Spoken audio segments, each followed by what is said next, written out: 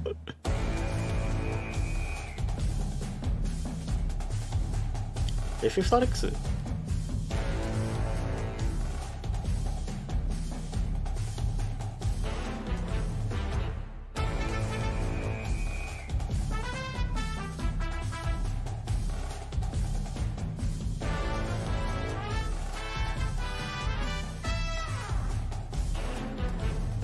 キシビションマッチか。アモンが辞退したから FF が決勝出ただけ。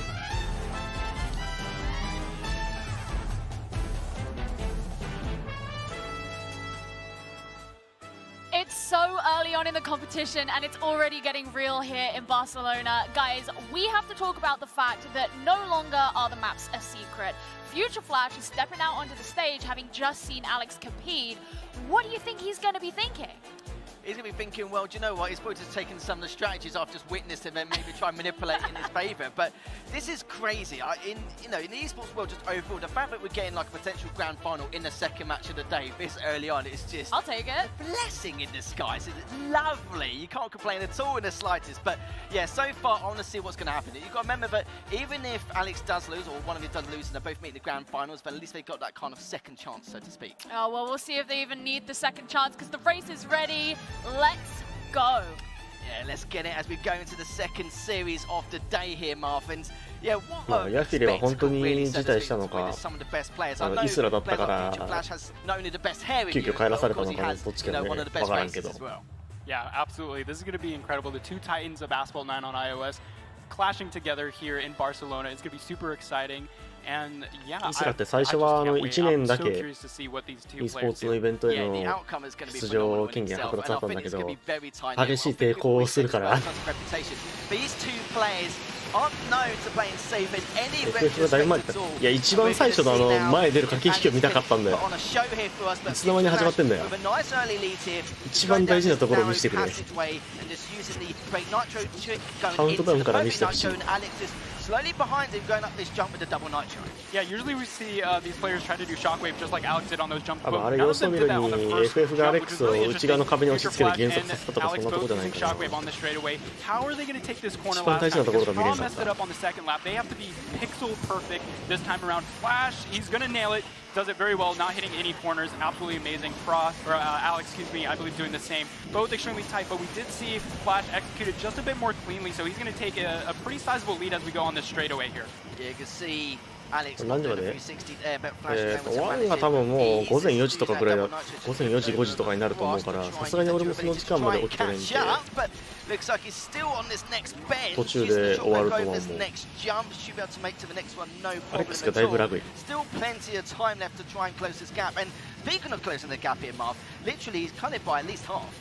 Yeah, it's really interesting. It's almost a mirror image of what we saw with Fra versus Alex. So we're going to have to see if actually Future Flash makes a mistake on the second lap like Fra did. And as I come onto the straightaway here, again, none of them using Shockwave in the first jump.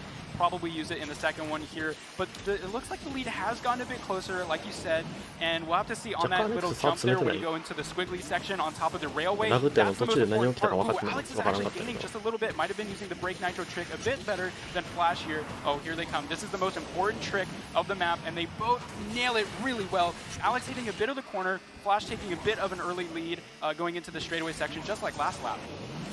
Future Flash continuing to look solid here, taking nothing from both of these players.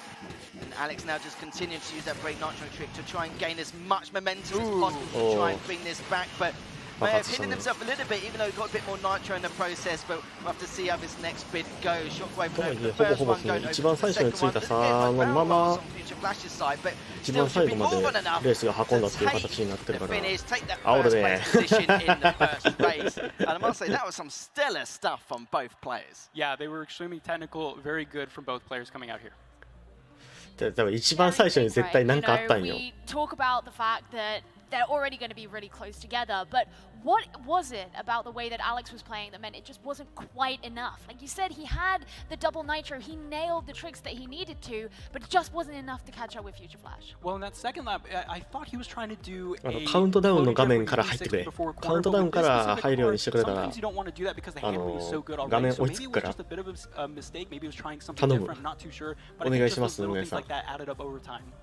You know, Alex struggled a little bit on Cairo when he was in the first series. He did end up taking the win on it, but only just. Is there any concern, Lethal, that you think that he might not actually be able to bring this back in this second track? I haven't got too much of a concern as of yet. There wasn't really any major faults. There's just a couple of bits and pieces that cost a few tenths of a second, which did add up. You saw him actually clawing back for the majority of that, but of course, there's certain factors need to take in place with Asphalt as well. Of course, you know, talk about the brake nitro trick constantly, and you have to use it just a little bit more sometimes in order to gain a bit more momentum to try and catch up. And it's not something, it's something you do definitely want to avoid at all costs if you are falling a bit behind. But it's the very little things that make up a big difference. But it's also one of the minor things we can do in order to try and claw back. But you saw from there, it was very, very tough, very difficult. And there was a couple of moments where Future Flash very rarely made a mistake. You saw in that huge jump as well, barely touched the sides at all in the slightest. We saw Alex on that final jump as well, but we realised by then that it was curtain call there for Alex and Flash taking that first track win. And I think that's going to be the problem, right, in both of these series, both this one and the one that's coming up with Future Flash playing, is you're not going to see him make a lot of mistakes. But Marv, if you had to give Alex some advice, let's say you're his coach now, all right? Coach Marv, you have to give him some advice. What is it he has to do to get the early advantage when they go into Cairo? He has to play dirty. I'm sorry to say it, and you don't like to see it coming out, but ところで今 he's 気になっ really たん got だ to け play ど、 dirty. Will he play dirty on this second map? We'll have to 誰 wait が and see as 誰 we go into our と second なん map. か当たりますみた I い mean, you've な。 already said it, man. Let's go. Well, トーナメント表をまだ1回も見てない気がするので、正直一番最初にトーナメント表を見せてほしい。誰が誰とどう当たるんか。 With his two plays, you don't really see them in terms of reputation actually play that dirty. But in this kind of instance, you may have to, especially when it's a big talking point as well, closing that gap into あ、来た。 Aussie Age of あ、よかったよかった。ちゃんと見せてくれた。あ、これ内側の方がめっちゃ有利やな。 With that early lead here, using the nitro 今回2人ともニトロがなかったから、 Me 先 personally, に I 見て always た。 like to have the lead very early on, even as Risk using that さっき single の試合、ファラ nitro は very early 2 on. 台ぐらいトラフィッ Alex クダウン取ったん doesn't じゃない seem か to な。 mind. He wants to just maintain the amount of nitro he has so far. Good, clean start from both these players using that double nitro just to swing around the けどどうしてもルール上 go straight afterwards. 先前出た方が有利になるから、 Yeah, nothing 本来 super はやらない risky は coming ず out の from these 一番 players. 初 I 手 was でニトロ surprised to 先 see っていう none の of を them やる actually used 手 the 前 trick で。 that Fra used to gain the early lead in the beginning of the track, going for that airspeed. Very interesting. Ooh, Alex Alex with a Matos. bit of a weird 360. I don't think that's going to cost him too much, but Flash is going to still keep this lead very slowly here on this straightaway section. Both players getting really up to speed using these barrel rolls on the flat straightaway. This is actually really close. Both going separate ways. They're neck and neck. It's so beautiful to watch. Like synchronized swimming, that last bit, not too sure why that came to mind, but Alex now with that perfect nitro, still trying to close this gap, and he has done bit by bit, and that barrel roll is going to help him massively with the nitro gain he had in comparison to what Flash just did. So this shows that Flash is playing a little bit safe, which is the case. A little bit of a bump is going to cost at least a few tenths of a second there. Alex Going into the second lap.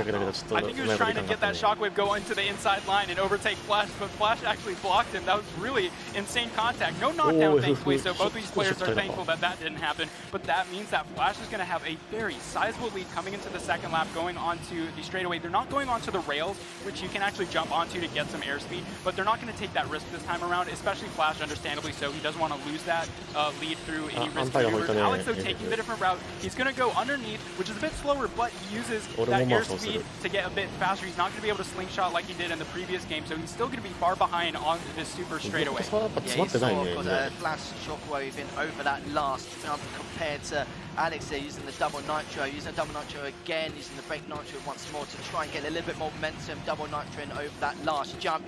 Flash though looking very clean, a very smooth driver, perfect nitro, going across this next section, and great jump there again coming from Flash. As Alex did get a little bit more of a bounce, but in the end I'm not too sure if it's going to make too much of a difference, even though it is quite tight knit, using that shockwave around his last corner, but that last bash, we did say it before, he had to make a few risks towards the end, but it's going to cost a little bit more than required, and Flash takes that series 2-0. Yeah, it was a bit of an early shockwave. Great job by Alex. He did an incredible, phenomenal job, and there you go, the 2-0. The end, man. You could see them just laughing at each other, despite the fact that that didn't go the way that Alex wanted it to go. I want to go back to a point that you made though. You said Alex has got to play dirty if he wants to get that early advantage. But you know who he still plays dirty? Future Flash blocking him at the end of the first lap. What was that all about? That was, I think, maybe preventing that those knockdowns that are maybe coming out from Alex, but that was very close contact. I'm surprised we didn't see a knockdown there, considering one was in Shockwave, but it worked out in Future Flash's favor, and well, there you go. I mean, it didn't look quite as close as the first map did. What do you think was kind of like the reason? Well, just for Flash in general, you saw he uses Nitro early in comparison to what Alex did, and I think, you know, talking about playing dirty, I think he went to try to avoid that at all costs, because potentially can get a little bit scrappy at the very beginning. Alex decided to favour having a Nitro in his back, just so that he can use a perfect Nitro or Shockwave a little bit earlier up some of those routes, which is perfectly understandable, just trying to manipulate it a little bit further, but Flash knew that there was a potential chance for Alex to maybe, you know, change the way the game might play that little bit early, but in the end, though, some players may actually just favour going in front in general. I know some players favour it, some players don't. Me personally, I don't know about you, Mark, what you do, but I would prefer to have the lead very early on to avoid any kind of discrepancies in the game. But no, it was exactly how it should be done, but Flash was very, very clean. Well, it means that so far these players each have 1 point, so they're still in the bracket. There's no risk of them being knocked out just yet. But let's find out what it is that they could potentially win. Let's have a look at this 先頭グリッドにおるものがますます有利になるっていうあれだね。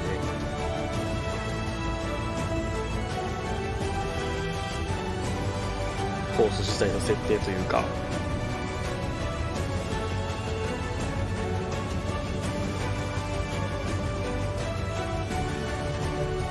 てかそもそもこれ 1v1 で1対1でやってるんだったらさ、1v1 のマルチみたいに横並びでよくねって俺は思う。Alex needing to get one to stay in it for it to go to a countback. It all gets very, very technical, but before that, you're watching at home right now, and you might want a freebie. Of course you do. We all want freebies, don't we? There's going to be a code on your screen. Have a look at that code and then make note of it because you can get these amazing とどめっていうか、まあ、さっきのカバ掘ったところも FF がドリフトしててショックウェーブ切れてる状態だったらノックダウンが決まってるんよ。ワンチャン FF がショック切ってくれるっていう賭けではあったと思う。ただその前にアレックスショックウェーブ滝螺旋の中でドリフトを切ってショックウェーブ滝ミスってるよね。ここ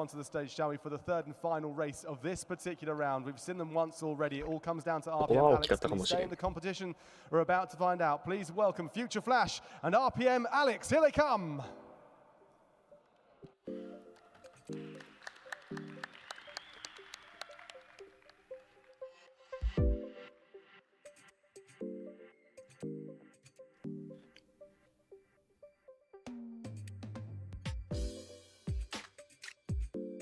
These guys have already been on stage once today.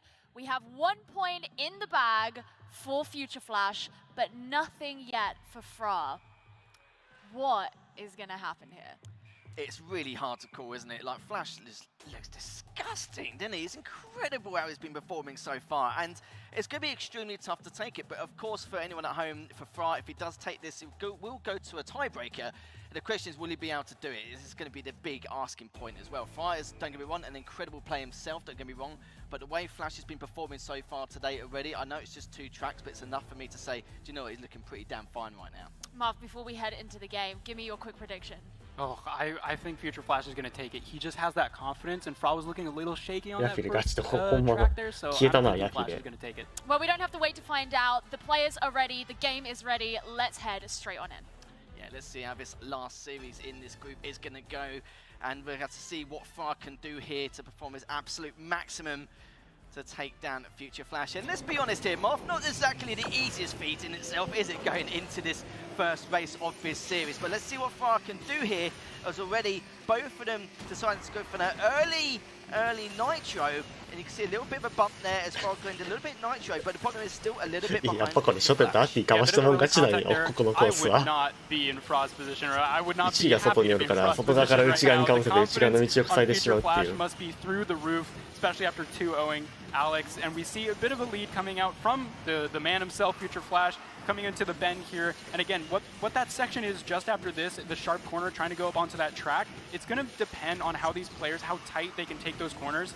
And look, we'll see here, Flash taking an extremely tight corner, hitting a bit of a wall. Actually making the same mistake he did previously and wrecking in mid-air. That's very unfortunate. That means Flash is going to take a huge victory or a huge lead here, and you can see Fraud doing a bit of a little complaining emoji there in the chat.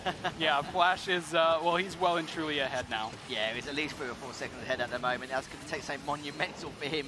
So even if he crashed himself, I think he should be fine. But of course, the crash just depends on the circumstances there as well.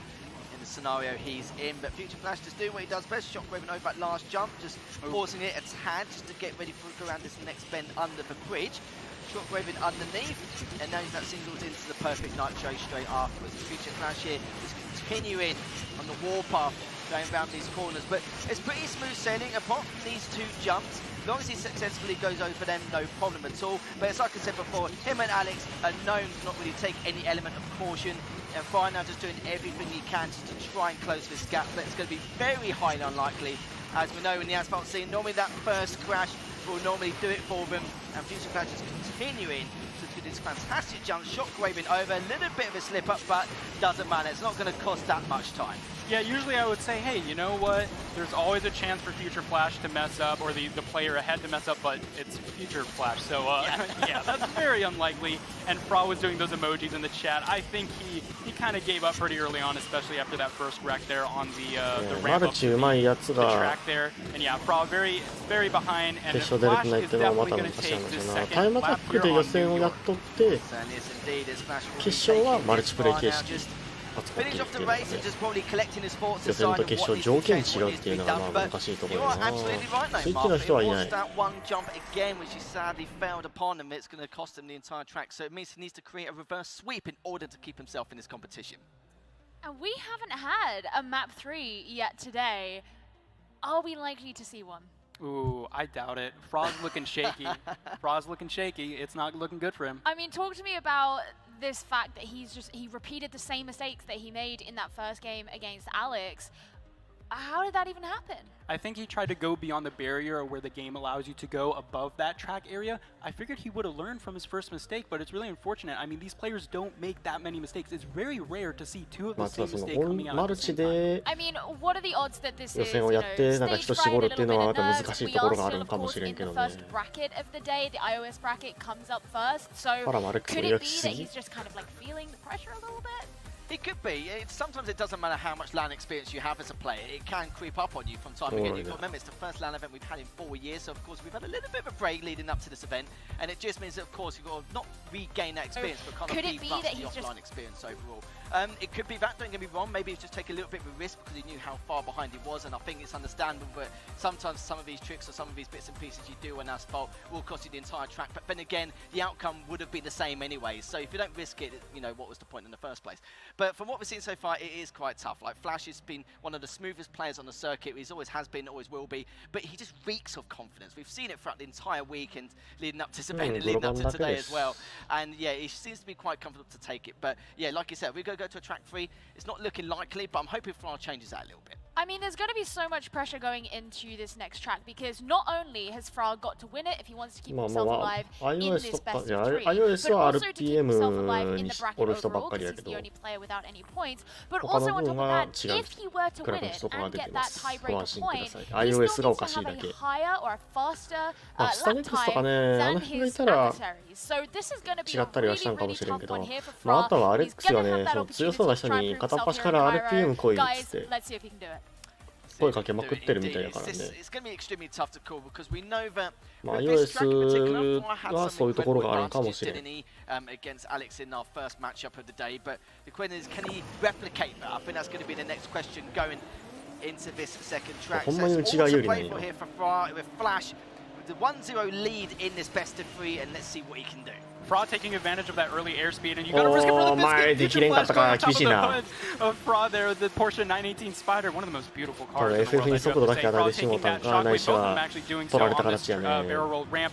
And they're pretty close together. Future Flash taking a bit of that early victory. I think maybe Fraud bumped him in the beginning. Will they take separate routes here? No, they won't. Both going for the airspeed inside the pyramid. So these routes are looking pretty identical. Future Flash getting a bit more shockwave. Fraud doing the same as they come out onto the straight section here. This is going to be pretty neck and neck for a while here. I can imagine you don't really get to any risky or different routes here until you get to that 30-degree turn at the very end. Ooh, hitting a bit of the trail there. We'll see if that affects the lap time at the end. But Fra and well, they're still pretty close together. Not gonna lie, it's looking well, it's clean. That's what I'm gonna say. The speed Fra has at the moment is actually gaining on Flash by quite a fair amount. Flash using that double nitro over the last jump is a slight perfect to get a little bit of a boost around his corners. Fra just hit the edge a tad, got the shockwave though, as actually Flash using the shockwave himself. Fra's going to replicate that and continue going into this second lap. But Fra, from what we've seen so far, 10 times better on this track in comparison to what we've seen the first, which is why there's a potential chance for this to go to a track 3. But let's see what he can do here. Still trying to close that gap, but the problem is Flash has now actually managed to extend it just a tad. Got to risk it for the biscuit. Will Fraud do that with the railing trick? No, he won't. They're going to choose to avoid that. Maybe it just doesn't work so well in the 918. But yeah, he's got to pull out something risky because Future Flash is going to maintain a very technical route here all the way through the second lap. He's just not going to wreck. I mean, I don't see a world where this happens, where Fraud eventually takes the lead. It's just so unlikely. That's the issue, you see, with some of these tracks, if there's not really too much risk involved, we know that the consistency is going to pay off for them to not affect the 4人とかもう普通に8人とかで大乱闘マッチ、もうノックダウンは別に、He tried to risk it for the biscuit and it didn't work out. 作越を狙ってみたけど、Flash is basically a victory lap here as he's going to go around this final couple corners. Yeah, there he goes. Flash taking the 2-0 against Fraud, but I have massive respect for Fraud trying to pull that out at the last track there. It could have worked. It could have actually taken the lead, but we'll see Future Flash taking the win.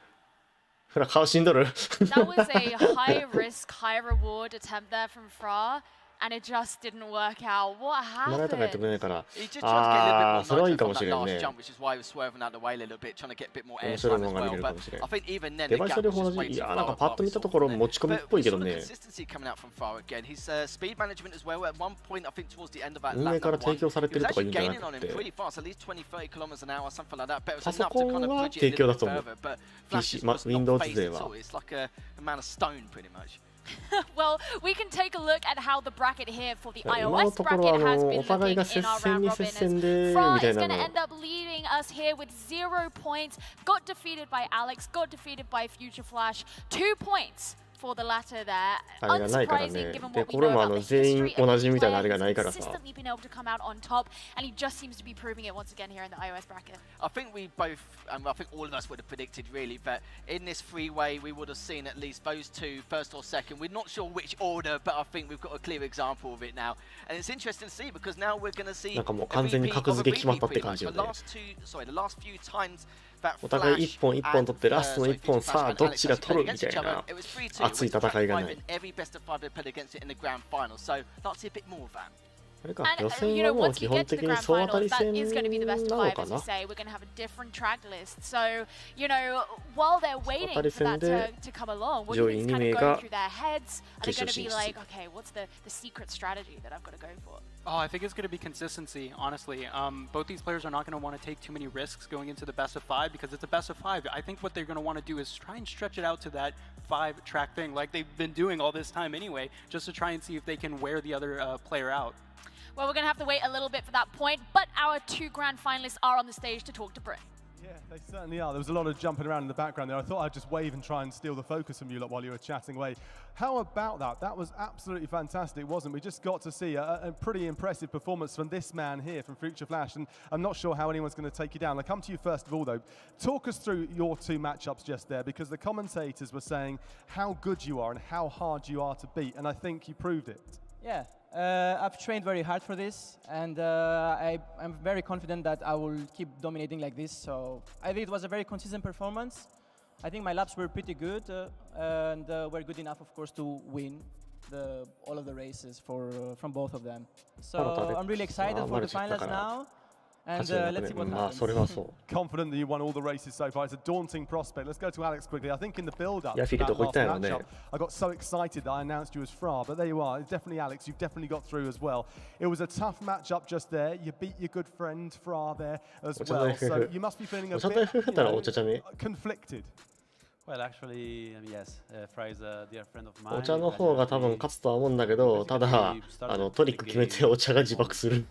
Fra played really well against me, in my opinion. Especially クール出 in て the ないけ second ど match. 最強決定戦らしい。 We were very ク close. ール見たかった and な。 I managed to RPM 4つどもえ。 pass at the very end in the last curve. So it was really tough, yes, in the second match. The first one was kind of okay. Well, look, you've got the finals to prepare for. They might be a couple of hours away or something like that. So go and get ready for that one there. We've just heard from the two. They're going to make it to the final, and we'll find out what happens a little bit later on. Back to you. We have had some confidence come out from Future Flash there. He's like, I've been preparing for this. He did not seem at all surprised that he came out the victor. Yeah, like I said, he is like probably the most confident player in Asphalt 9 right now, and it shows.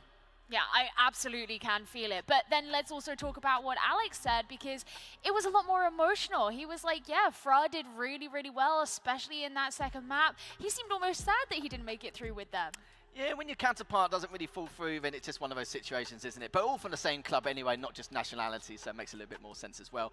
Alex, of course, like you mentioned, like confidence in terms of like how they're going to perform. But Alex is extremely consistent as well, just as good as Future Flash. You know, the tracks may or may not have gone in his favour. He seemed a lot weaker on the second track against Fra, even though Fra did perform really well. And I do agree with both of them that Fra did perform excellently compared to what we've seen in previous times.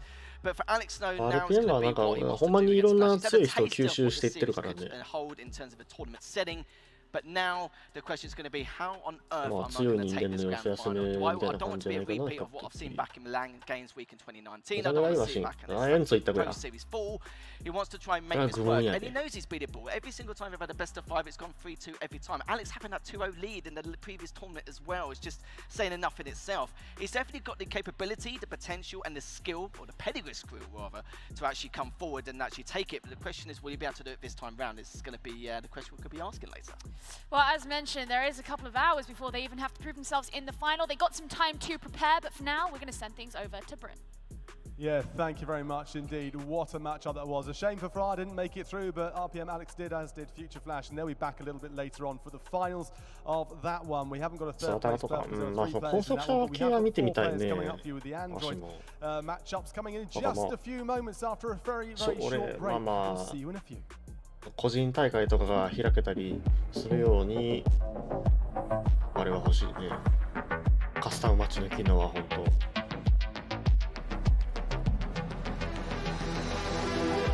個人大会とかをやったりした分のフィードバックが運営に得られたらより e スポーツのシーンっていうのも面白くなってくるとは思う。まあまだに開催されたことがないんで、予選からもうマルチプレイヤー形式の大会っていうのは確かにある程度上手い人間を絞るためにタイムアタックは必要だと思う。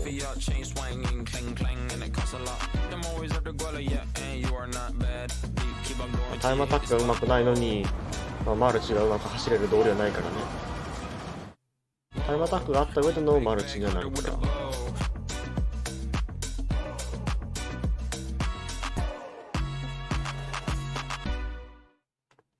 タイムアタックをなりわいにしとる人間とタイムアタックとマルチ両方なりわいにしとる人間とじゃあ話が違ってくる。さあ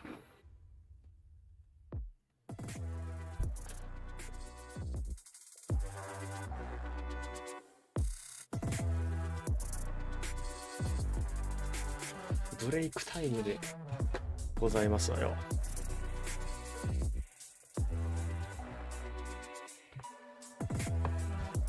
ブレイクタイムなのでアスファルトします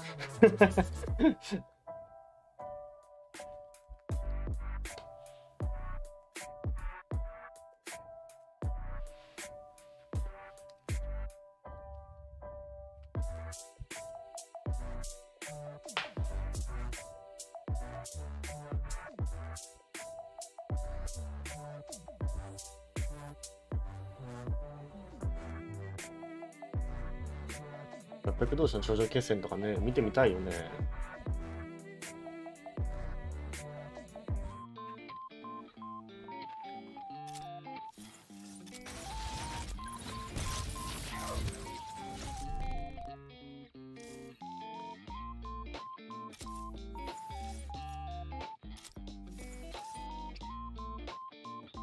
あ、これ在庫補充されてるわ。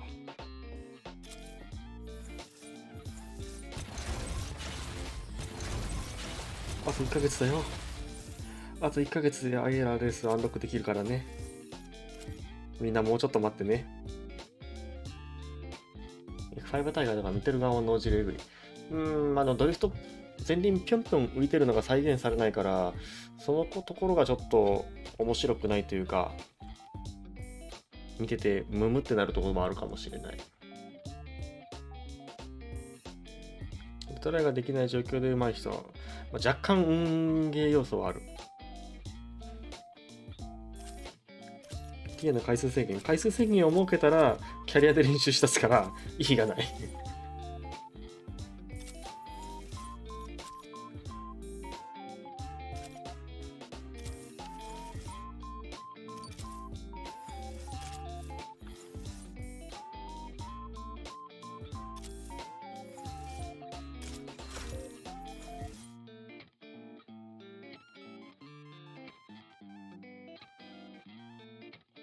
端子が抜けておりました。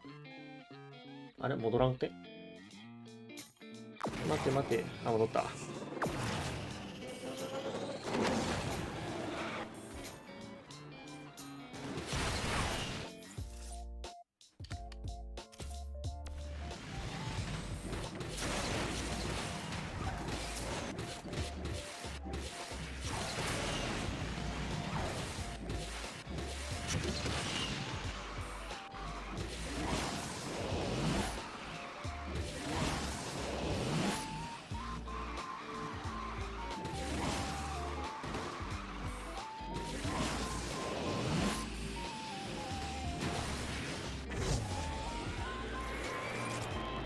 多分ゴーストスリップの戦力として有効ですかね。有効ですね。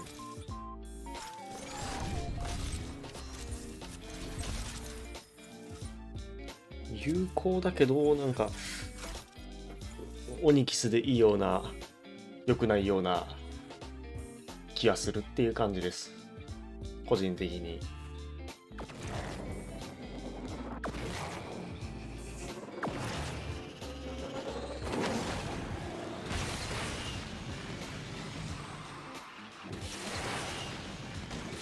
もちろんあればガレージレベルは、ガレージバリューは他の車に比べたら増えやすいし、多分次のシーズン CCXR のスペジベで使う、要求されるみたいな書き方しとったね。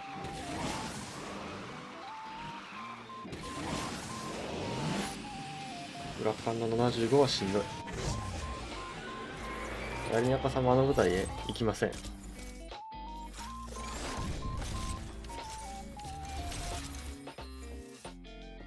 そこまでうまくはね。俺はもうこうやって見てるぐらいでちょうどいい。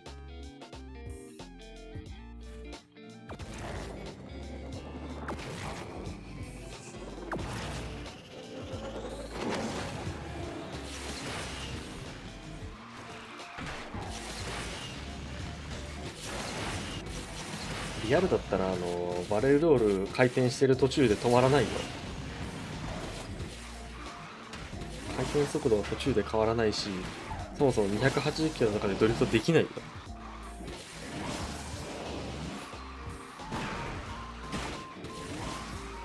車は空中で加速しないし、加速はするか。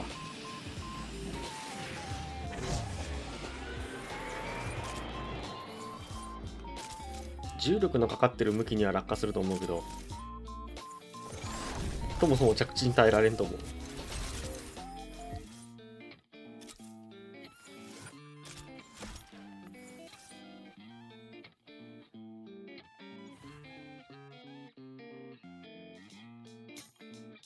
お茶がこの部下に出たら野蛮だな。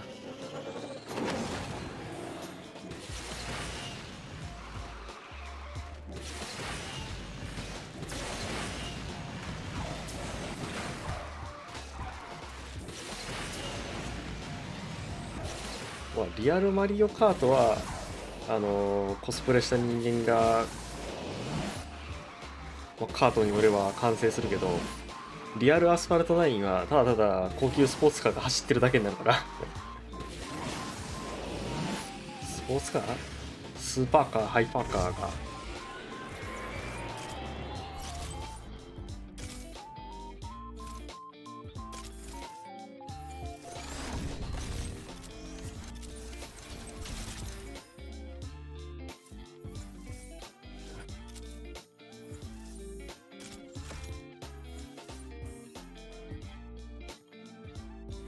ジェットエンジンいますね。どっちのジェットエンジン？軽トラの荷台にジェットエンジン乗っけたやつは全然いるけど。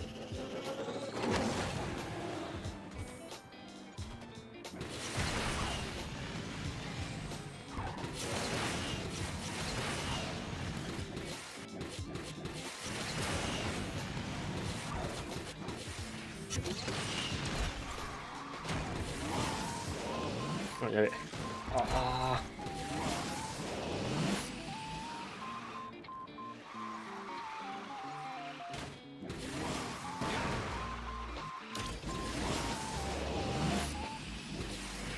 このコース裏感は割とストレスです。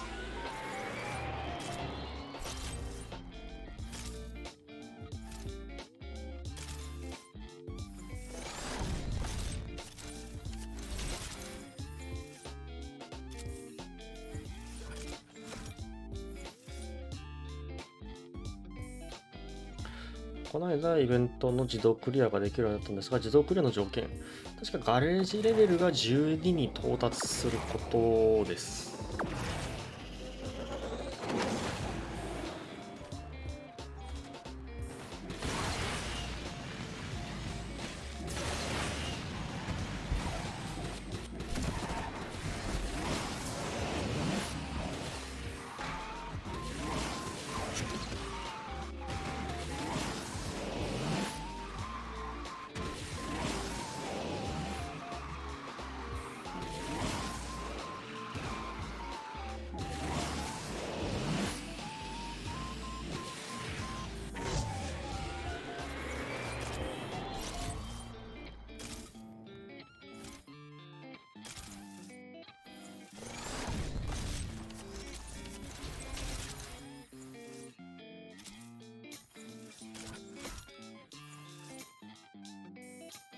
あれとかとコラボしてコラボコース作ったり、難しいと思うな。ソシャゲというか、前回の VTuber コラボがせいぜいいところじゃない？コラボデカールが出ますっつってカウントダウンの時にコラボした人だったりそのキャラクターのボイスが流れますぐらいのもんで。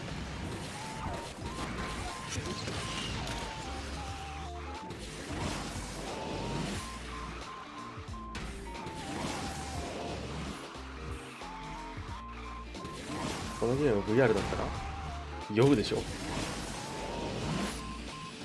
360の時とかどうなるの？バレルロールはまだ100歩譲るとして、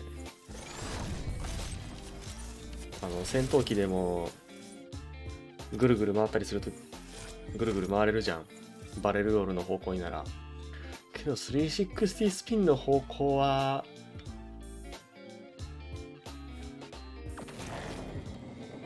想像つかんことはないけど、CS あたり一遍回るとかぐらいだったらありかもしれん。こんなにぐるぐる回られたら絶対酔う。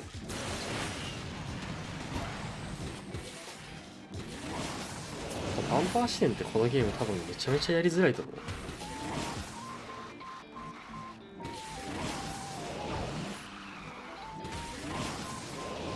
ドリフト補正かかってる車とかでバンパー視点ないしは運転席視点だったら補正効いて前輪浮いてるとき、自分の視界は上を向いてるんだよ。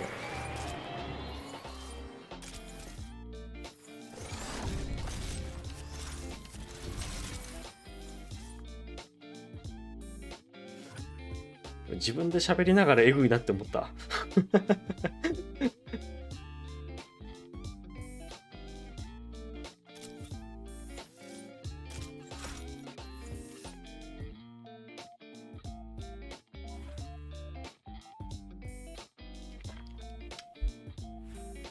ガレージ見てるなら楽しそう。ああ、その発想はなかった。確かにそれはそうかも。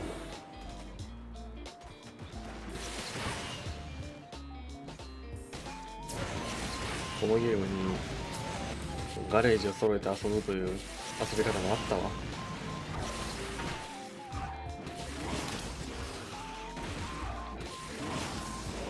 自分自身はまあタッチドライブだったり、まあ、マニュアルでもほどほどぐらいの腕だけど、ガレージだけは全部金みたいな。おったおった。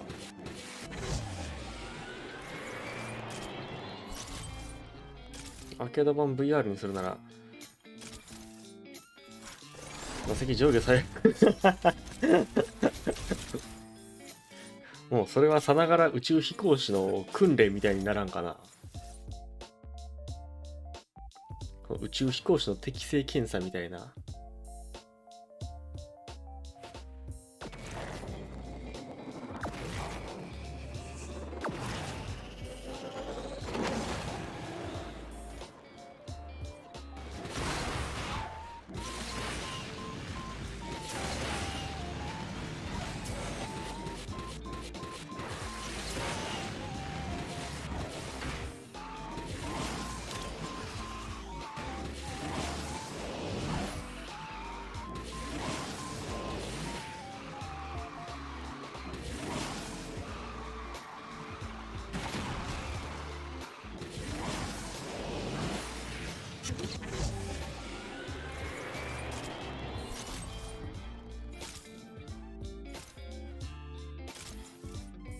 まあ色変えたりエアロパーツゴテゴテにしたりっていうんだったらニードフォースピードやった方がいいと思う。このゲームのエアロパーツはもう純正のマシンにポン付けできるものしかないから、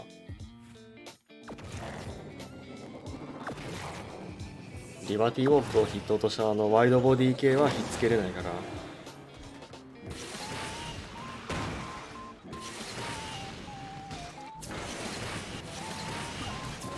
スポイラーなんかも純正のものが基本的に純正のものがあった上で、その上からさらにポン付けできるものみたいなデザインのしかないからね。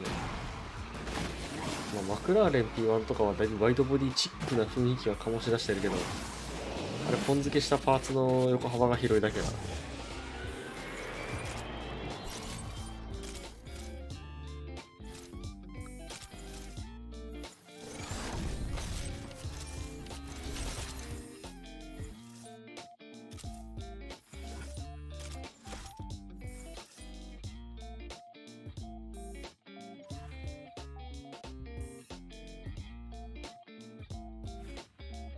まあモッドは難しい。このゲームはオンラインのゲームだから。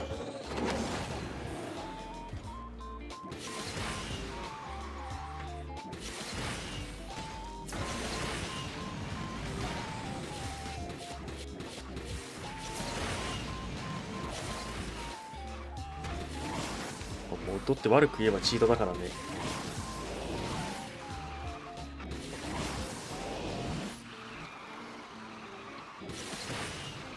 さっきもこの広告見た。まあそういうもんだからしゃあないんだけど。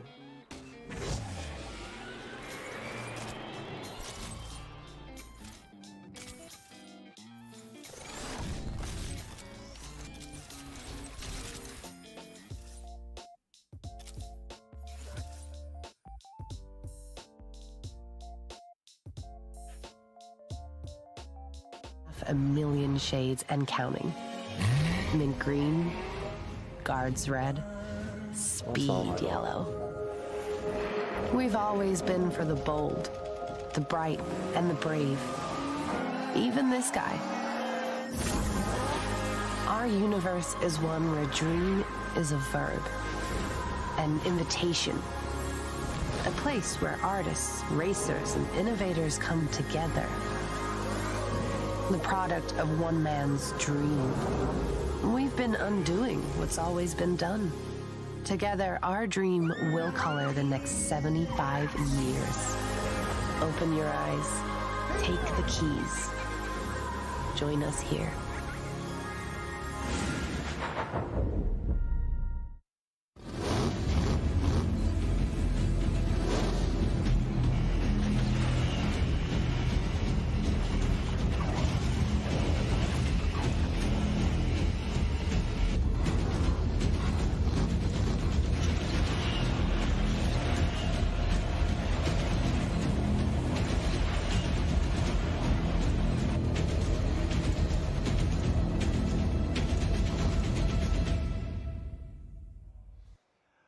Welcome back to the Big C here in Barcelona for the next part of this fantastic competition, the Porsche Asphalt Legends, the final, the big one. Everybody coming from around the world to see if they can claim one of these amazing trophies on the stage. Now, we'd love to hear from you. Had some people asking what the car is they can see in the background.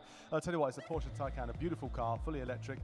0 to 60 in around about 3 seconds, just over 3 seconds. It was second back for about 170,000 euros, so it's quite a decent bit of kit. You can get one if you want. It's entirely up to you. Yes, lots going on here. We'd love to hear your thoughts as well. You can get in touch with us using the hashtag Asphalt9Legends. Get in touch that way, or using the A9 Esports hashtag as well. And we'll keep an eye on the social medias as well. All your comments coming in. Well, we've dealt with iOS on the round robin, and what fantastic competition we have. And we're about to move now to Android, into 2 semi-finals and a third-place playoff. So over to Gio. Yeah, we're about to head into the Android bracket, but before we go in, let's have a little recap of what happened in iOS, because this competition has kicked off pretty spectacularly so far. I think it's safe to say Future Flash, I mean... Yeah, it just looks so damn good, doesn't it? And it's a bit of a worry to see who can actually take him down. Of course, Alex is the last member left standing in the iOS section. And the question is going to be, can he take down Future Flash? It's something we've been asking, and it's something he's been dreaming of for quite a long time, considering he's got a nice shopping list of second places and a lot of top 4 finishes in the platform in itself. And we'll have to see if Future Flash can continue that high level of consistency to take the gold here in the iOS platform. And Muff, Frost seemed to have a bit of a tough time in the bracket stage. I think maybe nerves just got to him because he had so many opportunities to take the lead, and he just messed up a couple of those little details there, which is really unfortunate because I think we were all rooting for maybe a little bit of an underdog performance there, but unfortunately that just didn't come to fruition. Well, we're going to have a look into the Android stage of the bracket, but before we do, here's a reminder of how the competition works. Stage is set, engines roaring. The world's best drivers are ready to battle it out on track in the Porsche Asphalt Series 2023. For months, these drivers from all over the world have been training, competing, and pushing themselves to walk away the Porsche Asphalt Series 2023 champion. 12 contestants, 4 open qualifiers, 1 grand final in Barcelona. With over 10,000 euros in amazing physical prizes provided by Porsche, Tag Heuer and Bose, as well as 15,000 euros in cash. It comes down to Barcelona, where legends are made. We are ready for the next stage of our competition, and that is, of course, our Android bracket. This is going to be pretty exciting. It's also going to be a little bit different to the way the iOS competition worked, just because we do have all 4 players, and so our bracket stage is going to be actually a bracket. You get to see it on your screen here. The semi-finals are going to start off with Mjörn versus Dark Hyper from Fury, and then we'll have the Big 71 versus Jägermeister. And as you can see, there will be a third place match as well as the grand finals. finals, but we have got to start with these semis. Myeon versus Dark Hyper. Guys, this is going to be a crazy one. These are two players from different corners of the earth. We've got one player coming from South Korea, one player coming from Colombia. This is going to be their first time in an international competition like iOS this. が It certainly will be, and 自体者が出たのかなんかわからんけど with the green player, 特殊だっ it's ただ not けや the ん。 same person from Gamescom 2018, just to give everyone a heads up, because the winner there did have a default name, and we were just double checking, but no, it's not the same player, but of course, he's won multiple titles in the Asian region as well, and this is definitely someone to really keep an eye on. Do not underestimate this player at all in the slightest. Yeah. I mean, I think the thing with Myeon, right, is that he has got his own accolades that maybe some of these Western players won't have been as familiar with. Yeah, usually we've seen a lot of different esports, different regions try to put together different play styles, and so it's really going to be interesting to see how those two play styles mash up together in today's tournament. Yeah, that's going to be the interesting thing. He had the best times in the first three qualifiers for this tournament, so he's already come in ready to prove himself. But Dark Hyper, let's have a talk about this guy. He's come all the way from Colombia, and he has also done pretty well in recent times. He certainly has done, you know, known for his time trials and his great placements. You've seen, of course, that's why he's here through the qualifiers. But in a 1v1 setting, it's going to be a little bit different. Actually, it's entirely different, actually, when you actually practice and realise the difference in being in terms of skill and the strategies you've got to require in order to invest the time in. And some people will go by qualifiers, and normally many people actually invest a lot of time into the multiplayer aspect or the 1v1 aspect, so to speak. So I'm interested to see what Dark Hyper can do. Of course, we know that Myeon has the experience, of course, of winning previous championships. So the confidence on the back of him is going to help him massively in comparison. So I have to see what Dark Hyper can do in order to see what the time invested is going to pay off here in this first semi-final. I'm ready to meet these players, and I'm sure they're ready to meet each other. So let's head on over to see them walk out onto the stage.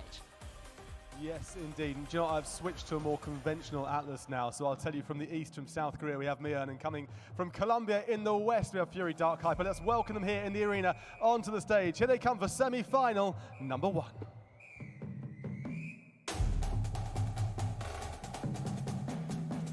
左側の椅子の向きが違うのがちょっと気になる。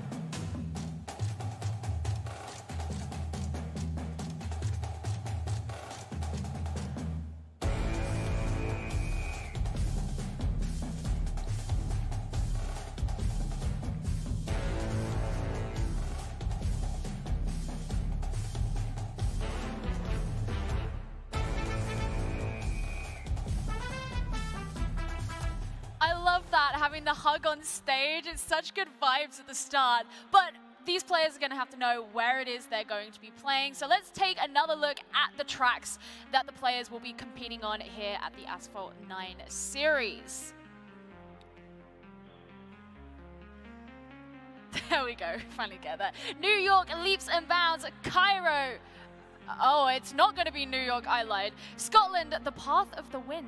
US Midwest, Whirlwind Curve. And we have Buenos Aires, the Purple Boulevards, if they get to a map 3. Now, our series that we saw in the iOS bracket didn't get to a map 3 at all. What are the odds we're going to see that here? I think the odds might be a bit greater Pass of the because Wind the competition is different, and with Fra, Alex, and those that RPM game, they've all played together. So it's very interesting to see because they probably have very similar strategies, but I saw Whirlwind Curve. That's my favorite track. I'm so excited to see it. It's because he went to university in the Midwest. Of course. That's it. He's come from there. I mean, what are you thinking, Lethal? Do you think that you have a favorite for this race? The word race completely eluded me there. Do you have a favorite for this race, or do you think it's just going to be a total clash of playstyles that's going to bring something new? Well, if it's a clash of playstyles, it's going to make things interesting here, because the first one, there's a huge amount of risks involved, but the second one, there's a lot more space to play with, and normally consistency will pay off, especially with a lot of the tracks in the US Midwest, of course. And with Myeon, I'm interested to see how he's going to perform. Like I said, he has won previous championships. I don't know what the competition's like in the Asian scene, but we know that over the last 30 years in esports, especially with the Korean factor there, they're known for their work ethic. It might be one of the strongest work ethics, of course, to the planet. And it's going to see if it can pay off and show things how it's done, because we haven't seen the Korean player actually compete here since 2018. One hole in competition, different player this time round. Question is, will it be the same outcome? Gonna do it for the country, gonna do it for himself, gonna do it for all of these things. I have to ask you though, Marv, we have these new tracks compared to what we saw in the iOS bracket. So you've already said map number 2, that's your favorite, but we've got to go to Scotland first. How do you think different playstyles will favor on each of these maps? You know, what is going to work better on each compared to, you know, one another? Yeah, Scotland is a pretty flat track, so you want to try and take advantage of as much airspeed as possible, whereas Whirlwind Curve, many W's in there, it is a very top speed oriented track because there's so many places for those tricks, for those airspeed tricks. We'll see a lot in the beginning and especially throughout the mid portion of that race. And so it's really dependent on how these players can perfect those airspeed tricks going into Whirlwind Curve. Well, we're ready to start. We're ready to find out how this East versus West is going to go. Guys, take it away. Thank you very much indeed, Gio. Now going to kick things off with the Android side. The iOS shenanigans has been to put, and we know exactly who's going to be in the grand final. RPM's very own Alex, but different kettle of fish here, Martha, as we're going to start off the Android side. And we know that Jägermeister, he's pretty much been the face of the Android scene over the last couple of years, but we'll have to see what these two can do. So again, another indicator to see what they could do to replicate and go into this, but we may be having a restart here considering the circumstances. So we're going to come back to us for now and just talk things a little bit further, because, you know, with Dark Hyper and Myeon, we always talk about the accolades of Myeon and how he's been performing in the past in the Asian scene. We don't really know too much in terms of the player base, in terms of the skill, get the pedigree. 今の見たでしょ？プライベートルームっていうのがマルチプレイヤーのタグにあるの。提供されたハンドルやってるの。Yeah. No, go ahead. Sorry. Yeah, it's going to be really interesting. Like I said, those regions in esports tend to have very different playstyles. So the clash of those playstyles is going to be a bit dirty, kind of like we saw with Alex and Flash in those couple of races where maybe it was intentional, not too sure, because it was sometimes hard to see. So I don't know. I always like a demolition derby. I'm that kind of guy. I like it when there's wrecks all over the place, debris flying everywhere. I'm an action guy, so that's really fun to see. I mean, this is one thing that's actually kind of worth asking, right? Is so we've just had, you know, all European players in iOS. You're very used to the North American scene, but here we're going to have Asia and we're going to have South America. You know, have you heard whisperings about how they compare and you know, even how you're used to in North America? Yeah, North America tends to be, there's sometimes those demolition derbies where there's a lot of wrecks, but then at the same time, there's very clinical, clean racing. So I really don't know what to expect, to be honest, because it's going to be my first time seeing it live in person. So I'm actually really excited to see what types of tricks these players pull out, because that's something as well we have to keep in mind is the meta is always evolving when it comes to airspeed tricks. Are these players going to come up with something new? Maybe they've hidden together in their pockets, pulling up something last minute. I don't know. It's going to be interesting to see. I think it's also worth considering the fact that whoever it is that wins this best of 3, they're going to be going up against the winner of the Big 71 and Jägermeister's best of 3, which will be coming afterwards. Now, you already mentioned it there, Lethal, that Jägermeister's kind of become the face of Android Asphalt. Now, we'll get to talk more about him a little bit later on, but don't you think that's quite a stressful, pressurizing thing to be going into this series with?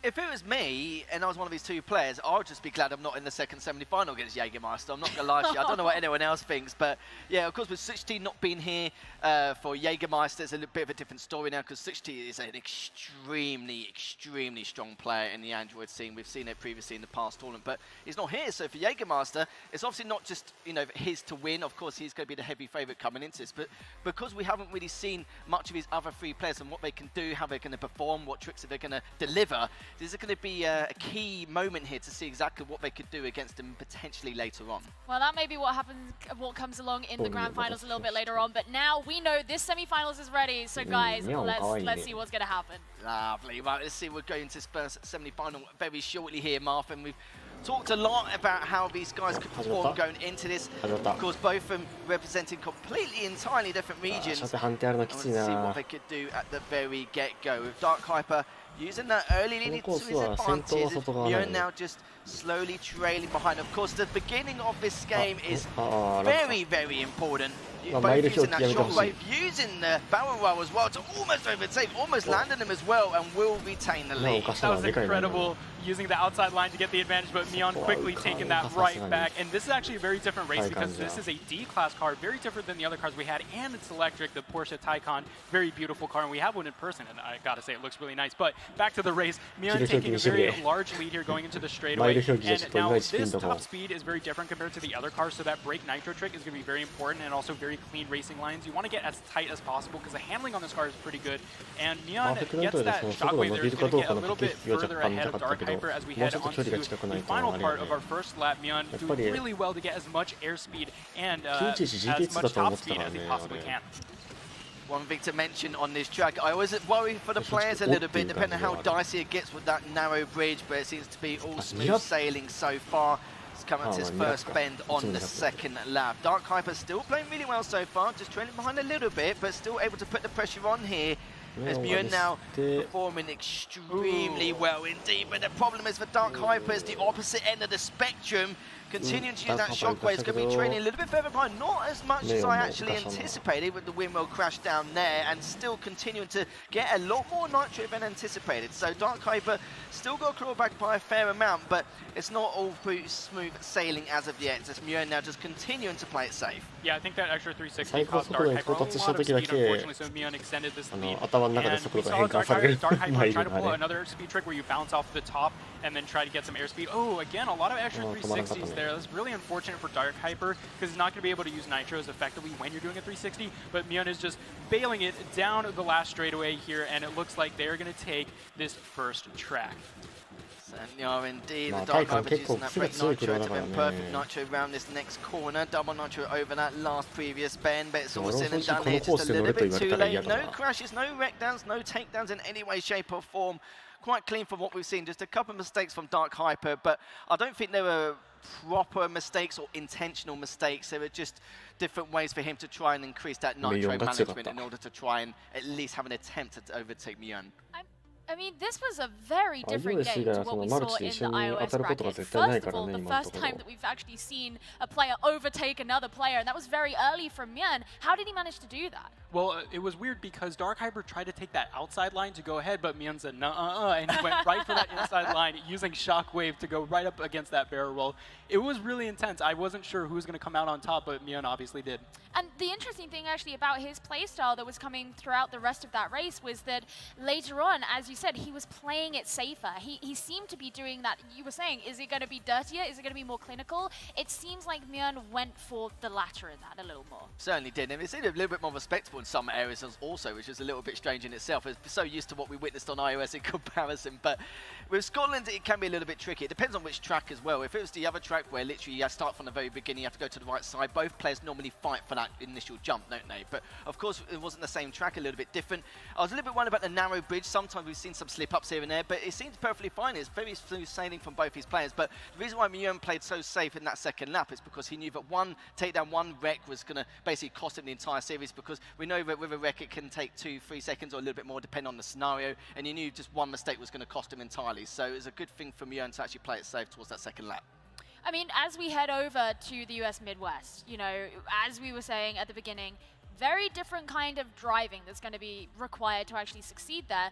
Do you think that's something where Dark Hyper, his playstyle that he's shown, is going to be a bit different? Yeah, we saw him try to take advantage of those airspeed tricks and that outside line, and it's really interesting, and we are about to see it actually with Whirlwind Curve, which is very exciting. And yeah, I'm just super excited to see what happens on the second track. I could tell my man here is stoked to get into this race, so let's do it, let's go, let's see if he can make the comeback. We've seen your cheeky grin on your face, mate. I'm going to your favourite track now, and it's good because with this track, it's like not completely different, but there is a little bit more space to work with going into this. I have to see now exactly how things are going to go, and so I think it's going to be the same result, or maybe it's a completely different circumstance, and maybe have our first track free of the day. As you can see, Mion actually with the early lead. And that shockwave, but a little bit of a slip up there coming from Dark Hyper, not of something you want, of course, as it could cost him this semi-final. Yeah, he tried to do a little bit of a speed trick there, but he actually hit the other car there, causing him to go way off course. Almost failed that barrel roll, but luckily he recovered it just in time. But that means Mion has another very large lead coming out here to the first lap. Ooh, are they going to try to go to forced barrel roll? They are. Oh my god, that is so close. Oh, they both actually pull it off. Wow, that is incredible. That was some insane driving. Oh my gosh, this is so cool to witness. Like I said, on this track, you're going to see so many different tricks like that. And it's definitely like a very master track because it's one of the oldest in the games. But every single time there seems to be a new different, slightly variation of the routes that they take to try and get that ever so slight millisecond advantage. But Dark Hyper, unfortunately, I believe that mistake at the beginning where he hit the car is just going to cost him. I'm just gobsmacked that Mjorn didn't crash there, or sorry, get wrecked rather. It was so close. I thought it was almost guaranteed, but hopefully with the shockwave, and as to turn the car back round, he was perfectly fine, able to continue what he does best. And Dark Hyper seems to be quite mellow now. He's obviously going to have to take a lot of risk to try and close this gap, as Mjorn just extremely inconsistent in this series across the board. Not really too much to go by in terms of any major faults, just a couple of minor errors which haven't actually collectively been able to give his opponent much breathing room anyway, shape or form.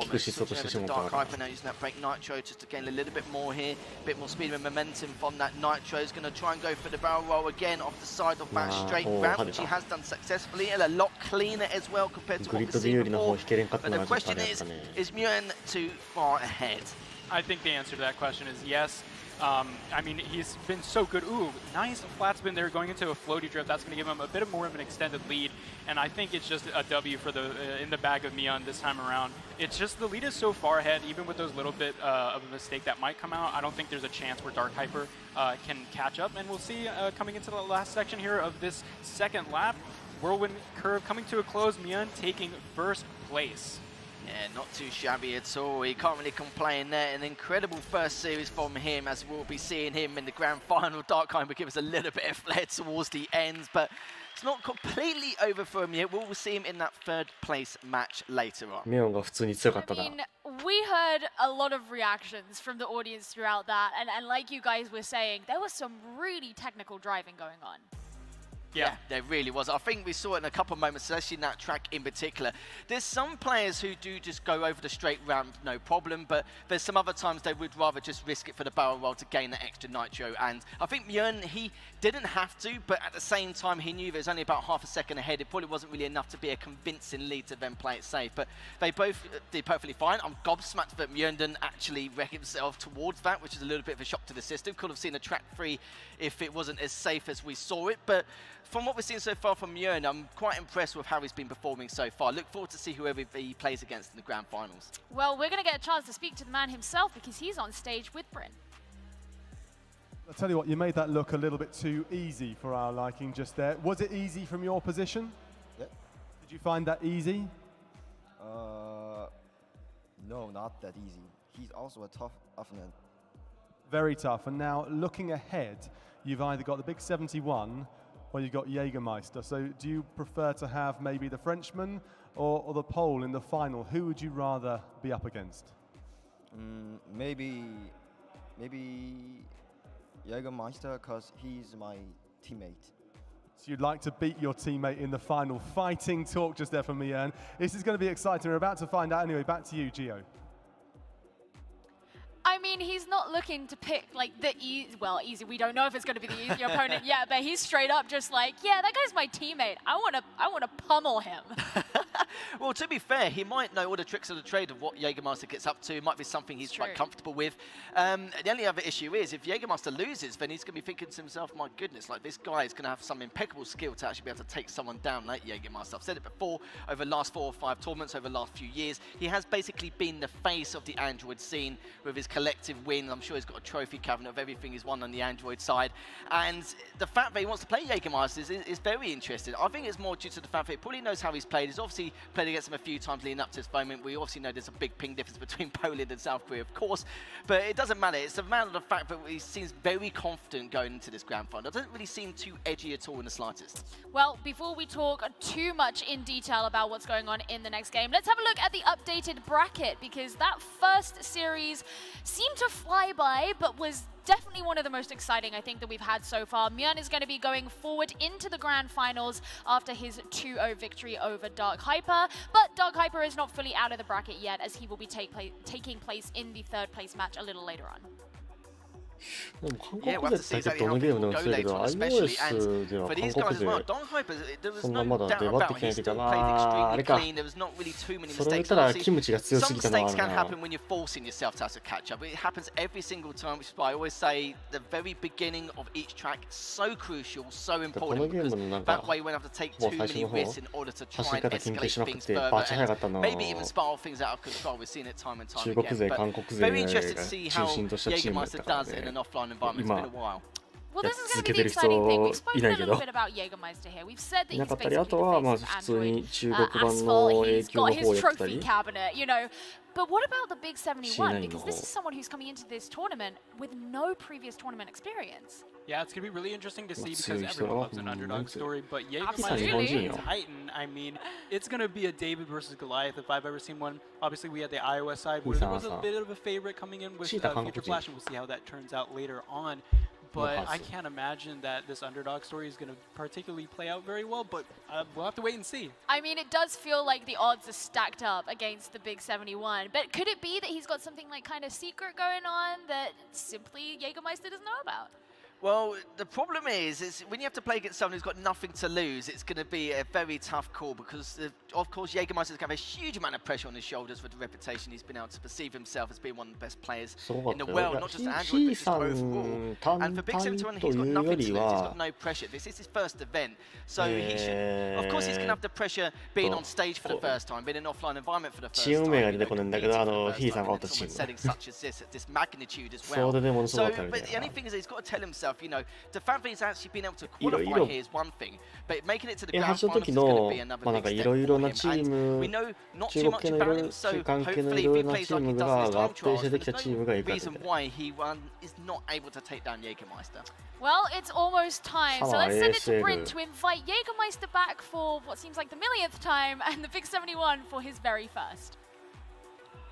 いろいろあったな。 Indeed. We know who's going to be taking 覚え part て in ね the final a little bit later. in the サマ round, ー but we サマー also オー know ソ we're の gonna have a 印象が third 強すぎて place サマー coming を up 覚え just てるん after よ。 semi-final two. Fury Dark Hyper is going to be taking part of that one, but who's he なん going to か be 4 up つか against? 5つ We ぐらい shall チー find ム out が very 合 soon 体 because して we're going to welcome 1個 on の for チーム semi-final 作って number たん 2 よ。 from France, the big 71, and a person who's named after a け drink どお that's 互い got がお into a 互いの fair bit of 内側の trouble 反 over 発 the が強 years. すぎて From Poland, it is Jägermeister. Please チ welcome チ them ー for ム the 内同士でいがみ合っ semi-final て number 勝手に崩壊したんやけど。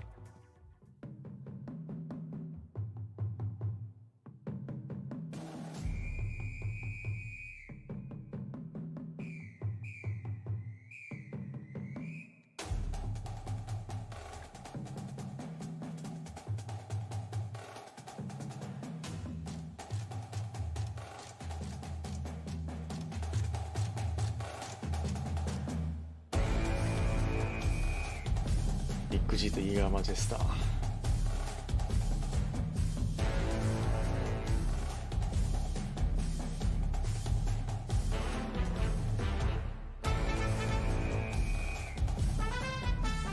Before we go in, let's remind ourselves what our track list is looking like. And this was something that you guys were getting quite excited about as we headed into that first game. We're going to be going into... あ I あ assume it's コ going ー to ス be のあれ Scotland. が I さっ assume きと一 these 緒 are や not ね the tracks that we're going to be seeing because these are the iOS tracks, iOS but と言ったんだけど Scotland, the US Midwest, and if they do make it over to that track 3, グリーン it's ラ going ン to ド be まで長 Buenos 引いてほしい Aires. な。 Certainly is, and we've seen 走り方の a bit 研 of a 究に関して spectacle は in 多 that 分さっ first きの試合 series 見と and ったら how 分かる things か can ら。 go, what risk needs to be required in order to try and overtake each other. It's that US Midwest one. Of course, there's a lot of space at the same time. There's a lot of ways to also come back in the matchup as well. And I think the initial beginning is going to be a key talking point to see what Jägermeister is going to do on Scotland. Well, seeing those different regional play 被らんようにし styles た go 方が up 見てる against 側も each 面白 other いになると思 in うな。 the first game was something to behold. But this is two European players, so we're going to see a completely different game. Let's go into it まあ now. もしくはお互いのユーザーが We're 選 going ぶ to の our と、 second semi-final, and it will be a best of three, こ of のコー course, スとこの again. 組み合わせならい And け we've るっ got て our いうや next two つ series, the third place playoff and the それ grand ぞれ選 finals, んだ which の will プラス be 3つ目は lovely 運営側 best がラン of ダムで抽 5. 出 And みたいな。 going into this first game now, we'll have to see exactly Arriba what Perú. the big 71 can do, as it could be not just a tall あ、 order, 今回は but it's a David お互い versus が妨害 Goliath してない。 matchup, but it could really put on an impact at its first event. Yeah, here we're going to be on New York, actually, and so the Big 71 falling a bit behind here, but it's not too far of a lead. Not too concerned about it. Ooh, Big 71 getting an interesting barrel roll on the flat spin ramp. It's actually going to gain him a bit of speed. Both players utilizing shockwave to get up to the top speed in the air pretty あと quickly マイ up ル表記 there. やめてほ So しい。 they're neck お and neck. ー、内側 Oh 入 my ったね。 gosh, 危ない they're ね。 bumper to bumper, rail to rail. This is intense racing. They're right next to each other. Bit of contact coming out. How are they going to make this corner? This is the most important corner of this track. Ooh, both very clean right now. Nobody wrecking, nobody going out of bounds. Oh my gosh, that was intense. But it looks like Jägermeister is going to take a bit of that lead. They're going into the straightaway. Yeah, that was incredible stuff. A little bit of a あ、 clash だから between さっ the き two in those previous couple 上 of に上が events, る but 前に赤 now ボトル取り切れるかどうかって Jägermeister's いうところ able が to だいぶ勝敗 establish を a 分けたっ decent ぽいね。 lead おーい as しょ the big 71 just doing a few 360s is getting a bit more nitro cost and speed in the meantime. Though we'll have to see if that even pays dividends, which I'm sure will probably not, but we'll have to find out as the shockwave comes out from Jägermeister, going up both of these jumps, nicely timed here. And Big 71 doing the exact same thing going into lap number 2. Yeah, those 360s were quite interesting. Obviously, you said they gave him nitro, which is true, but it also slowed him down to the point where I don't know if た that was だ really この worth 車の it. 油断できんところはこ It の is 先のコーナー多 extended 分 to 映 the 画マ point ジスタ where ー普通に Jägermeister has ま to っすぐ飛ぶと思う seriously んよ mess まっ up す in ぐ order 飛 to んだ fall ら behind the Big ずっ 71 こ at ける this 可能 point. 性あるから Looks like the Big 71 is ワンチャンが gaining ないとは言 ever われへ so ん slightly, but I don't think it's going to be enough at the end of this track この車 for のコーナー Jägermeister to lose. I think he's ああ almost 綺麗にパ guaranteed ス this してた victory ね at that point.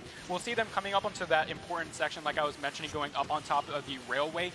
Previously, we saw Fra actually mess that up. Will that happen to both players? Oh, Jägermeister, that was very smart. He thought he was going to mess it up, so he avoids it 反対行ったか altogether そのルー and ト的に instead goes for the safer route. 多分ま And ずかった it's んか still な going to keep him in the lead, although the Big 71 does seem to be catching up ever so slightly. But I think it was so important that Jägermeister chose to go safe ケン instead ズ of ノー risk ズの that ファイトだ wreck. ったら絶 More 対 than 的 happy に to sacrifice 上行っ half た a 方が second 早 rather いけ than ど 2 to 3 seconds. Let's まあ put あ it れだ that way. け差が開いてた Absolutely ら indeed. And 多少 not 安 only 全ルー that, トは but 行きたい that's よ not な the only reason why Big 71 has actually caught up a little bit. It's also due to the fact we had a bit more nitro Oh, from that- the couple previous jumps with that barrel roll, with Jägermeister using just a total standard straight jump. But that's not going to change the aspect at all, or the result, as Jägermeister takes that first victory in this series.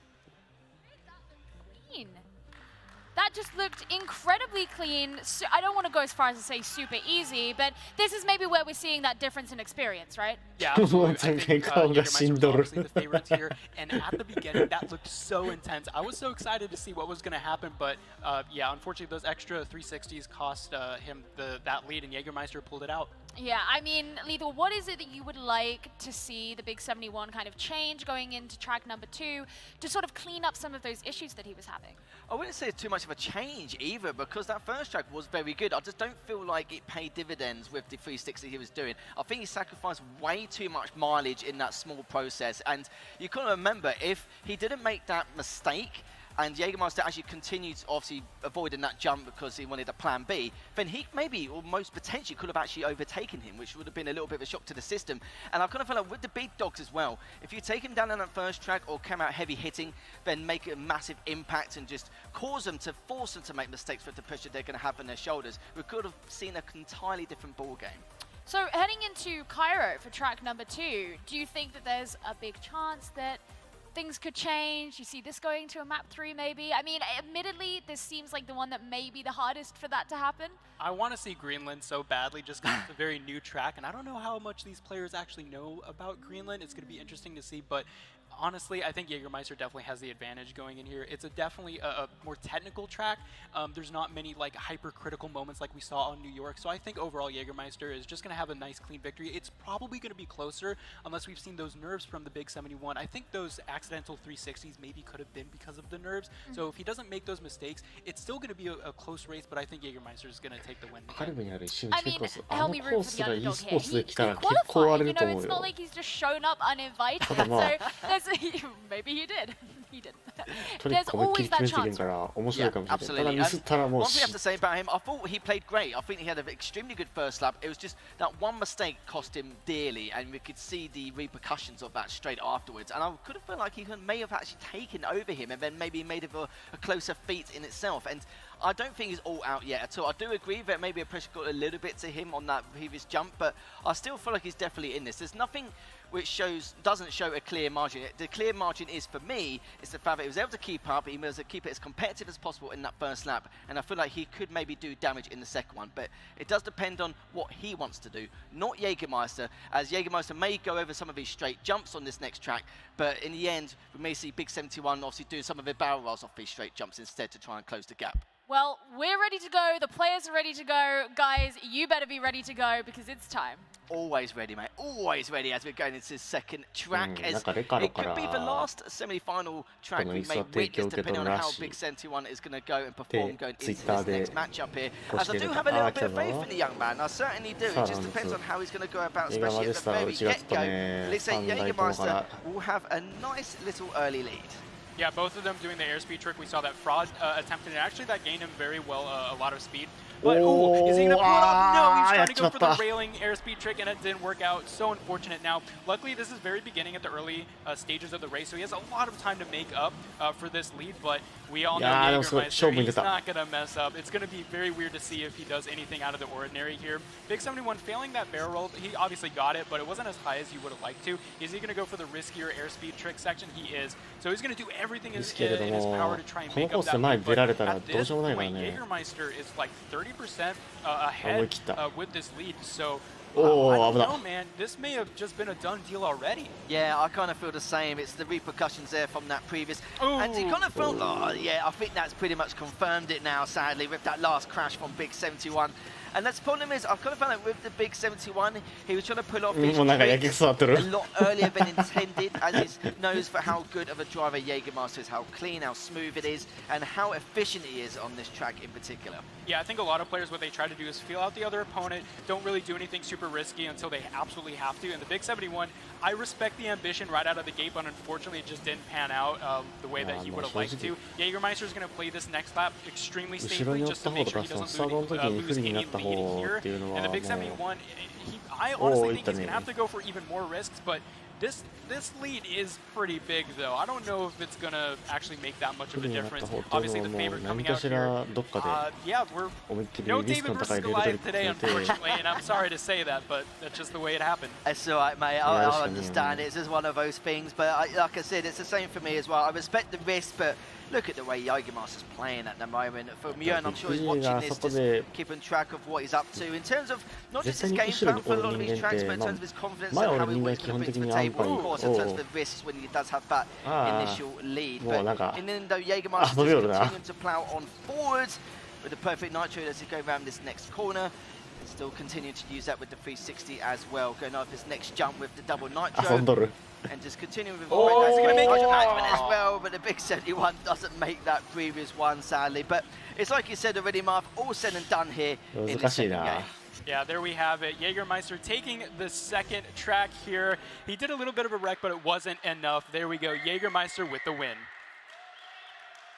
And you can hear the audience getting excited about that. I don't know if it's necessarily applause, just trying to cheer on the Big 71 for the efforts, or the fact that we have a lot of Jägermeister fans here in the audience. But it wasn't quite the underdog story that maybe you'd root for, but ultimately, people are champions. 先頭も普通に安牌に綺麗に走っていけばいいんだ。後ろ走ってるプレイヤーはもうほんまさっきみたいにどっかしらで稼いでんでいける。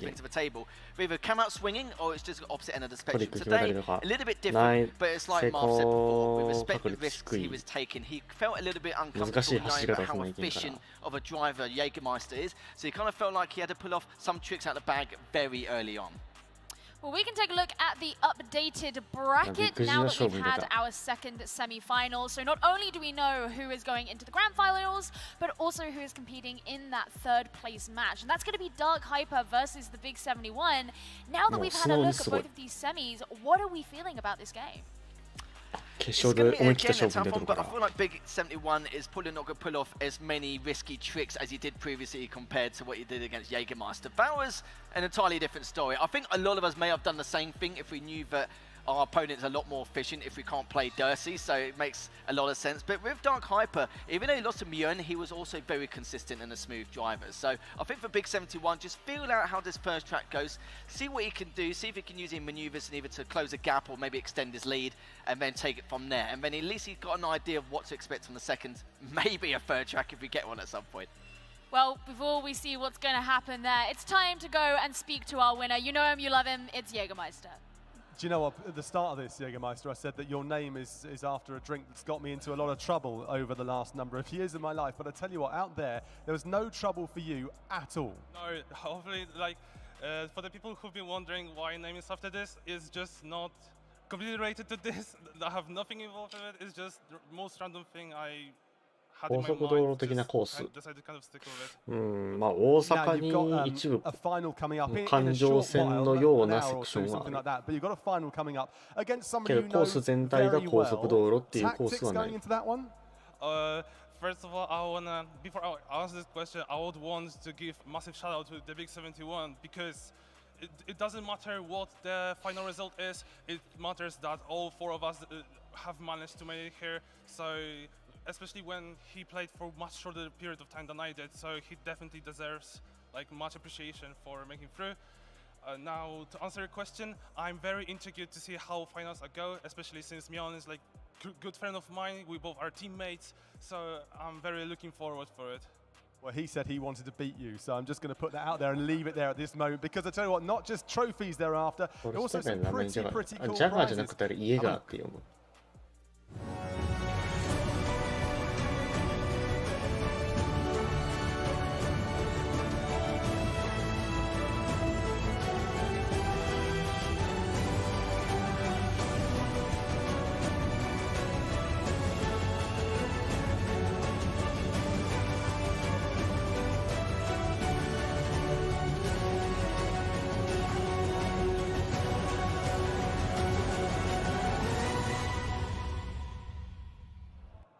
Yeah, and I'm just admiring the watch that they gave me as well. I'm pretty sure they've given it to me for keeps. I'm pretty sure that's the way it works. Some amazing, amazing prizes. There's no way they're going to let me run away with this watch, that is for sure. But some amazing prizes go to the winners here of this incredible competition, the Porsche Asphalt Series 2023 final. Now, you at home, you want something. Of course you do. We all want something for free. There's a code for you coming onto your screen right now. If you use this code in the next 24 hours, there are 8 unique liveries up for grabs, completely free for you. So make sure you grab those liveries right now at home by using the code that's on your screen. Get them, use them, enjoy them. If you don't do it in the next 24 hours, they will be gone for good. So now is the time to shine. We're getting ready then for the パスファイナルズ23っていうコード入力するとゲーム内でデカールがもらえます。 I just want to give a quick shout out to Recaro chairs. We actually get to sit on them quite comfortably and they're treating us very well. But they're helping out the broadcast, they're helping out the competition and making this all happen. But now it's time for that 3rd place playoffs game. We got the Big 71 going up against Dark Fury. Guys, this is going to be crazy. We actually just saw Jägermeister give the Big 71 so much props on stage because he said it's all about the fact that he's gotten here and we haven't been playing for the same amount of time. Now, that may be where the Big 71 stands up against Jägermeister, but how do we feel about where he stands up against Dark Fury? イベントで配られたデカールとは別にもう1個配られてない方のデカールがあったと思う。 Not too many risks, but he knows what to take in order to try and escalate things further. But the Big 71, I did respect a lot of the plays he was making. Of course, very risky, very high risk, high reward kind of plays we've seen throughout the majority of that second track. Even though it doesnn't go his way, you had a few crashes leading the way. But I still not really too sure how this is going to go about. I assume Dark Hyper is going to be the one to actually try and take this in terms of maybe the slight favourite because he put on a really good performance against the strength of Mion. But in all fairness, it could be anyone's guess. And yeah, just of course relaying what Jägermeister said, the fact they got here to be one of the best 4 players on their platform in the world is a feat in itself, which is definitely something you should put on your CV. Yeah, put that on the CV. Now, one thing is, though, that each of these players in their semi-final games played on different map lists. This game is going to be a best of 5, so it's going to be completely different. They've shown different strengths. Marv, what do you think could be different factors that are going to have to be considered when they come into this best of 5 that will be different from those first games they played? Well, like you said, the first game that they played is different because, well, with the Big 71, he tried really hard to pull out all the stops at the beginning of the race, and he has to have a different mentality coming to the best of 5 because it is a best of 5. It's all about endurance. It's all about keeping your playstyle consistent over the course of, if it goes to 5 maps, of course. So, look, it's going to be really exciting to see if he pulls out all those crazy maneuvers. I'm really rooting for that because it's always exciting to watch, but I don't know. He might have to change his playstyle in this best of 5. Well, I want to see the craziness, but before we get to it, we're going to have to see the players make it onto the stage. So, Bryn, bring them out. Well, best of 5 is always exciting. We've had straight wins, haven't we, so far? Will we get this one going down to a 3rd, 4th, 5th game? It's got to go to a 3rd, that's for sure. We're going to find out what happens. Colombia versus France. Can you please welcome for this one the 3rd place playoff then? It is Fury Dark Hyper against the Big 71.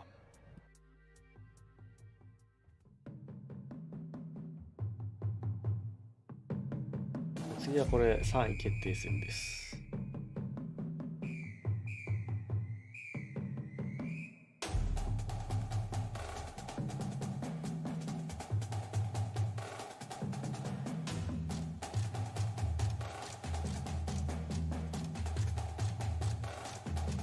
Hyper versus the Big 71, heading into their own best of 5 to figure out who it is who's going to be getting 3rd place in their bracket. But we should probably find out what the tracks are actually going to be first, see where they're going to be playing. So let's bring up the track list so that everybody knows. Now this is going to be a bit different to what they've been playing so far. In our track list, we have San Francisco Roller Coaster Ride, followed by Rome, Auckland, Straits and Hairpins, the Caribbean, Paradise Resort, and then finally Scotland Wildlands. Guys, how are we feeling about this? Marv, I want your reaction. This is a very diverse track list. I'm really excited to see how these players take these corners, especially on the more twisty tracks like Auckland. I'm actually really excited though because some of these tracks are new for this tournament so far. We've seen the previous list obviously, and so these tracks are very different, and I'm hoping Big 71's got those interesting plays out of his back pocket, but we'll have to wait and see. For me, tracks 3 and 5 stick out like a sore thumb. I think with track 3, it's more about how efficient you are as a driver, but with track number 5, it's all about the risk you've got to take in Wildlands. It can be quite dicey. Well, we're ready. There ain't no reason to hang around. Our first best of 5 of the day starts now. Gentlemen, take it away. And we are guaranteed to go to our 3rd track, Marv. So lovely. It's been a while, hasn't it, since we actually go into this. But it wouldn't surprise me if we went to track 4 or 5 anyway for what we've seen so far. Remember, with both these players, it's quite interesting with Big 71, it's been his first event, but Dark Hyper being quite renowned, of course, content creator, going into his next matchup where we're going to see who can bag himself that 3rd place position. So just let everyone know at home, it's not a best of 3 anymore as we're back in best of 5 territory as we're starting things off already. With Big 71 with an early lead, but it's very slight going into this next phase. Yeah, they're getting a lot of airspeed, which is really good on this track. They're very close together, so these players are they're perfecting the art of getting all the airspeed they possibly can. This is actually a lot closer than I thought. Big 71, I guess, you know, he learned from his mistakes, not pulling out anything too crazy. Both these players taking the very well-known routes, you could say, for these pro players. Obviously, if you're a casual viewer, a lot of these tricks are going to seem way out of hand, and it's really because you can get those airspeed tricks. Ooh, going off against that ramp there, yeah, you're going to get a lot of airspeed there. Again, airspeed is 30% faster than top speed. Oh, you actually got that right there. That was awesome from Big 71. That's a recently discovered trick, very hard to pull off. Actually goes, catapults himself from the ground up onto that top ledge and gets himself some more airspeed. As we see into the second lap, Fury Dark Hyper is going to take a bit of a backseat here as the Big 71 comes flying through this lap 2 line. Yeah, get the momentum going, and managed to get a few tenths of a second just there as the Big 71 is still pushing on forward with Dark Hyper not too far behind, as we can see here with the double nitro going on this next bend. Still looking very efficient. What I like from Big 71 as well, not really taking as many risks because he feels like he doesn't have to so early on, just due to, of course, the reputation of Jägermeister before. With the Big 71 still continuing on with his lead. Dark Hyper still up his backside with that double nitro going over with the shockwave here around this next bend. And still though, it's looking pretty damn close indeed. It's still Dark Hyper just waiting for that initial mistake coming out from Big. Yeah, Dark Hyper's line there in the previous section was a bit close, so I think he lost a bit of speed there. Big 71 gaining a bit of a lead because of that, and this next section here is extremely clean. Both of these players taking a nice clean line through that inside section there, and I think this is a pretty done deal. Big 71, it's not the biggest lead, but it is certainly one to be proud of. Certainly is, as he managed to take the first race in this best of 5, and that's going to give him a nice confidence boost as well, considering actually neither player actually won a track until they go into this 3rd place. And you can see Dark Hyper still riding that boat, so to speak, but still plenty of time left and plenty of tracks to go through. I think this was the crazy thing, right, is because of that very fact that neither of them took a map in their first series each, so we didn't necessarily know who was going to do that. Does it surprise you, Marv, that it was the Big 71 to take that first track? Yeah, I was really pleasantly surprised to see that he learned from his mistakes and didn't go for anything too crazy. Now, San Francisco is a really well-known track, so there isn't anything too crazy that he could have pulled. I mean, who am I to say I'm not up there on that stage? But I'm so glad that he took that win. I think that's going to give him a big boost of confidence. You say, though, that it's a pretty well-known track. There's not anything too crazy that you can pull out, but you did also mention that one trick that he managed to do that's recently discovered, and he landed it as well. What was going on there? That's like milliseconds we're talking about. It is so close. When you pull it off, it's really nice if you're in the lead, but it's something that, like I said, it's been recently discovered because it's a section where you never even think that's possible, but these players are always pulling out those tricks that I'm like, how did that even happen? It's so incredible. Just didn't know it was going to be a thing. I mean, look, Lethal, Dark Hyper, there were a couple of times where he looked like he was kind of pulling the lead, well, making it a lot smaller. There are a couple times where he lost some speed as well. Do you think that it's just a matter of very small changes and adaptations to be able to allow him to take this next map? I kind of feel like Big 71 seems to be the more efficient driver. I think that's the best way to put it. And we saw it clearly. And this is one thing I was worried about. If Big 71 was making those risks like he did in the previous series, then I'd be a bit worried. But for Big 71, this would be a huge confidence boost to say to him, I don't need to make these flashy plays or these high risks or, you know, rise some of these railings or, you know, to barrel roll off some of these straight jumps. Of course, we know barrel rolling off those straight jumps are actually not, you know, too hard compared to obviously riding the railings or anything like that. But for what we've seen so far, I think this is a track he desperately required to make him think to himself, I can take this 3-0, I can do this in clean fashion. But of course, Dark Hyper always on his tails, has the consistency there, but it's not as high compared to what we've seen from other players. As we head into Rome for our next map, quick prediction from each of you. Where do you think this is going to go? Ooh, I think the Big 71's going to take it. We've seen him learn from his mistake, and I think that first win that he got just then is going to give him so much more confidence. Yeah, this could end up being a 2-0 here going into the third track, so we'll have to wait and see. All right, well, we're going to find out. Guys, take it away. And we're going to see if our predictions do come true here from what we've seen so far. But I still feel like Dark Hyper's played extremely well nonetheless, but obviously some of his drivers seem to be a lot cleaner, a lot more efficient. And obviously that's just half the battle, isn't it, going into this next matchup here as we are going to go into the second track to see exactly if Dark Hyper can equalise things or if Big 71 is going to extend his lead in this series. And it wouldn't be too much of a surprise here, but Dark Hyper trailing behind a little bit from the get-go with, of course, Big 71 using that Nitro very early on as well. We will talk about how important it is at the very beginning on Asphalt on any track here to try and accomplish, but the perfect Nitro going around this next bend, using the drift as well to accomplish that shockwave going up this next jump. Perfect execution there into the double Nitro.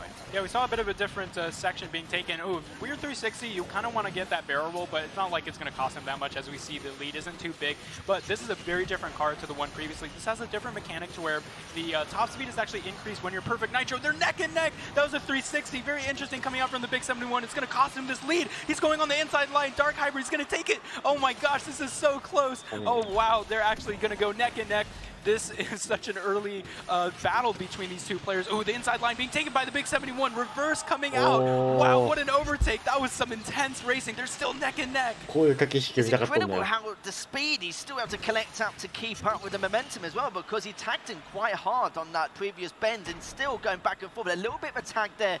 You saw it from Big 71, but it's actually gone right into his bumper as well. So lost a tiny bit of speed, not enough to change the way of things. Yeah, but just a little bit around this narrow track. And Dark Hyper still collect up all that Nitro to get ready for the shockwave for the next couple of jumps. These players are not afraid to trade paints, and we can see Dark Hyper taking the inside line. They're going to wreck. Oh my gosh, that block was incredible. What a move coming out from the Big 71. This is going to make him so much further ahead than Dark Hyper. What an incredible move. Wow, I've never seen a block like that before. That was so tactical. What an insane move. And Dark Hyper getting a bit flustered there by that block. He's riding on two wheels. Oh, wow. That is going to be an incredible moment for history. We knew that it was going to be an accident waiting to happen, but how he planned that was so good. And now Big 71 basically just going to try and create that victory lap, considering the two crashes that Dark Hyper had in that last minute. It's a little bit unfortunate for him, but Big 71 planned that extremely well. And it's probably one of the few things he could do just to basically get him off his backside bar. Laughing all the way to the finish line is Big 71. I'm still so amazed at that. And he's going to cross the finish line here in 1 second. What an incredible race by the Big 71. It certainly was. But I must say, Dark Hyper still played a lot better from what we've seen from that first track. So still a little bit of faith with him going into the potential next three. I mean, the whole way through that map, right, they seem to have this neck-and-neck position, but then what the hell was that block? Oh my gosh, that was insane. He actually went through on the other line, blocked the other player, and caused him to wreck because he got so flustered and blocked it from going into that other direction. That was, I've never seen anything like that before. And this is coming from somebody who hasn't played on a tournament level before. I mean, already, listen, we thought the first games of the day were exciting, and I want to rescind that and say that we've definitely had games that are overtaking it. It's definitely improving over the course of time, isn't it, as we switch from platform to platform. But yeah, these players have been so incredible from what we've seen in that second track. And to pull off a maneuver like that, it's used a lot of your initiative and quick thinking. And I mean quick, like split second. The fact that he made that decision, and it was a decision that was going to make or break for him in that track, and the fact that he pulled it off is just nothing short of spectacular. And listen, Lethal, you said at the very beginning of the series that it was maps 3 and 5 that were really piquing your interest. Yeah. Well, we're about to head into map 3, so what are you thinking? Well, going into this one, it's more about the efficiency. It's not really too many risks I think we can agree on, but obviously a lot of bends you've got to take. There's a lot more nitro management involved to try and take a course of time. But with straights and hairpins, it's very difficult to really decide how it's going to come out on top. I think we're going to see a lot of contact, as you rightly mentioned. I think we're going to see a lot of paint swiping back and forward from these two. It wouldn't surprise me. But I'll be very curious to see who's going to get the early lead to try and initiate that first push. I mean, so far in this series, it doesn't seem like the early lead is necessarily the decider. Yeah, I mean, we saw those paint trading. Oh, that contact was... I'm still thinking about that. That was so incredible. It's going to be rent-free when you go to bed tonight. Oh my gosh, yeah. I'm going to be sleeping thinking about those cars crashing into each other. But it was so close. That was one of the most exciting races I've ever seen. Well, maybe we'll get something just as exciting in this next map because we are ready to head in. Let's see if it's going to be a 3-0 or if we're heading further deep into our best of 5. Yeah, let's find out if the Big 71 is going to get reverse swept, or he's just going to end it here on track number 3, heading over to Auckland for straights and hairpins. And with this track in particular, it's nice because when you've got a clash of styles, it's nice to have something a little bit different here. Not too many risks in terms of jumps, but just who's going to be the most cleanest, efficient driver here, as already early on. Dark Hyper has been the one who's actually been behind every single time, but of course has the strategies he requires in order to try and overtake, as we saw from almost that second track. Yeah, so Auckland is actually based off real-life track locations, so it's a very different vibe compared to other Asphalt 9 tracks, and what that means is racing lines are the most important aspect. You can see them cutting the corners here very well with the Porsche Carrera GT, one of the most legendary sports cars of all time, and this is a bit closer than I was expecting. Dark Hyper taking some really nice lines as they go into the barrel roll here, both of them not messing that up, really clean coming out from both these players. It's going to be neck and neck. Dark Hyper going for the inside line. He's not going to take it, but very close. Going above on the barrel roll. Is he ahead? He is. Oh my gosh, what an overtake. Big 71 now falling behind. He's hungry for that 3-0. Trying to do the railing trick. Unfortunately, it's not going to pan out. That is a big mistake from the Big 71. I respect the courage to go for that, but Dark Hyper is going to extend this lead by a lot. He certainly is, and you saw Big 71 didn't get as much barrel roll from that jump where they clashed earlier on here, so it's all on Dark Hyper now to make sure he can win this as smoothly as possible. A track like this normally would say yes, it should be fine, should be smooth sailing going into the finish line, but I've seen some weird things in my time. I'm sure you have done as well, Marv, in the world of Asphalt, and we're going to see if Dark Hyper's going to continue this to push us into that third track victory. As you saw, had that shockwave, blocked it, then went to the double nitro into the shock, and now we're going to see a shockwave back forward round here again. Good use of that nitro management going around these last few corners. That's what I love about Asphalt 9 is truly anything is possible, and that's what we've seen coming out here from these two players on the past couple of tracks, and I'm really excited. This is not going to be a clean 3 or 2-0. We're going to see the series be extended, which I'm always excited about, to get these players hungered for some more victories and get them maybe a bit angry that this series hasn't finished quicker. And yeah, Dark Hyper extending this lead. Very clean racing coming out from him, playing clean just to make sure he doesn't lose this lead here coming out on this Auckland track. Yeah, it's interesting with Dark Hyper. He may not be the fastest driver in the world, but he makes very minimal errors. And this is why in times like this, when he's got such a huge lead, you can tell that Big 71's thinking to himself, like, what more can I do at this point? He hardly ever makes or falters in any way, shape or form. And already Dark Hyper now going around this next corner, using that shockwave to get around this next bend, going over the jump. Good efficiency there as he goes over the finish line. Lovely stuff going out from Dark Hyper, which means we're not going to see a clean sweep. We're going to head over to track 4. What a dominating race there from Dark Hyper, and to be honest, it's about time, right? He's had some really hard games so far, and pushing it, like you said, not into a clean sweep, but what were the key things that allowed him to be able to do that, Marv? Well, I think the biggest thing was that wreck from the Big 71, trying to go for that very risky maneuver where he went on the railing to try and get more airspeed. And unfortunately, he couldn't quite get off of that ledge, so he crashed into the tree. Very unfortunate, but the racing lines were clean from both players, I do have to say. Yeah, totally agree. That's what I was going to add to that as well. But even with that initial clash they had on the jump, you can see from the Big 71 was the fact that he didn't get コ much ースに barrel よる roll け or ど air マル time, チ so プレ he イで lost a 使うん lot だ of った nitro. ら And of course, grinding for those railings to try GT2 の and gain 方 that が back to at least keep it in 安 even 定した footing 勝 or keep 率 the を出 track せ as れます。 competitive as possible. Wasn't going to happen, but again, respect the risk once again. And this is the thing, right, is the Big 71 seems to have this playstyle where he's very ambitious. You know, high risk, high reward. It's worked out really well the last couple of tracks, even though it hasn't been quite as crazy as it was when he was going against Jägermeister. But when it doesn't work out, it really doesn't. But like you said during the game, Lethal, is that Dark Hyper just... He's a very technically proficient driver. He doesn't seem to make a ton of mistakes. And this was a map where we really saw that work. Yeah, minimal error, but I kind of feel like with Big 71, he loves to bring a lot of flair on the server, a lot of style points, even though none of them have actually come to fruition and actually been successful. But again, it's like I said, I respect the risk. Normally when people fail 3, 4, 10 times, normally it's like, yeah, I should probably give it a rest and just go as planned. But he still continues on doing it. But it's because he knows if I don't do something drastic, there is going to be nothing I can do. That track in particular is so difficult to claw back from, and that's why he takes these sudden risks. But again, perfectly understandable. I mean, before we head into the next map, one thing I want to bring up is that we're ready for the next map. So, I mean, guys, let's head straight into it because I want to see the rest of this series. Yeah, we might even go to a track 5, depending on how Dark Hyper plays in this one, and to see what Big 71 can do here.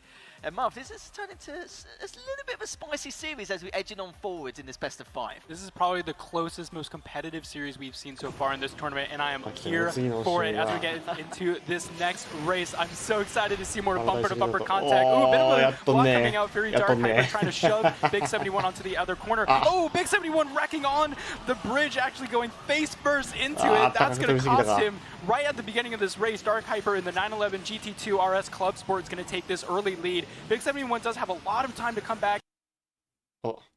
Using airspeed to try and pull out a nice risky maneuver here. Didn't see the other play going for that, failing that barrel roll as well.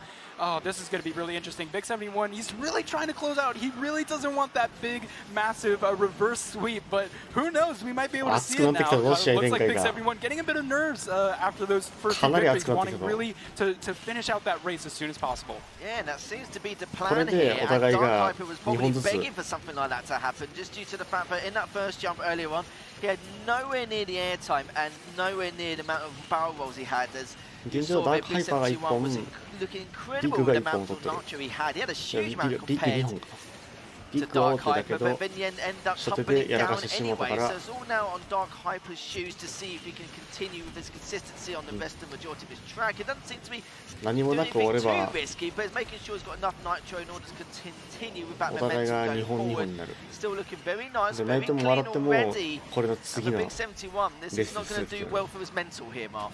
No, absolutely. And we saw Dark Hyper actually avoid another barrel roll ramp because he thought it was going to be too risky, and that's really nice mentality coming out from him because he's trying to play as safe as possible after he guarantees that lead, making sure that he doesn't lose it to the Big 71, not trying to pull out anything risky to lose that lead. And as we see going into the final little section here of this wall ride, Fury Dark Hyper is laughing all the way to the finish line, and he didn't have to do much in this race. The Big 71 kind of, well, he made that victory by himself. So yeah, done it for him basically. Yeah, so to speak, which is, you know what, he'll do him a massive favour because it does mean this series is going to continue. Reverse sweep is in fruition here as track number 5 we're going to shortly. I'm going to be honest, guys, that seemed like the most relaxed map that we've had so far.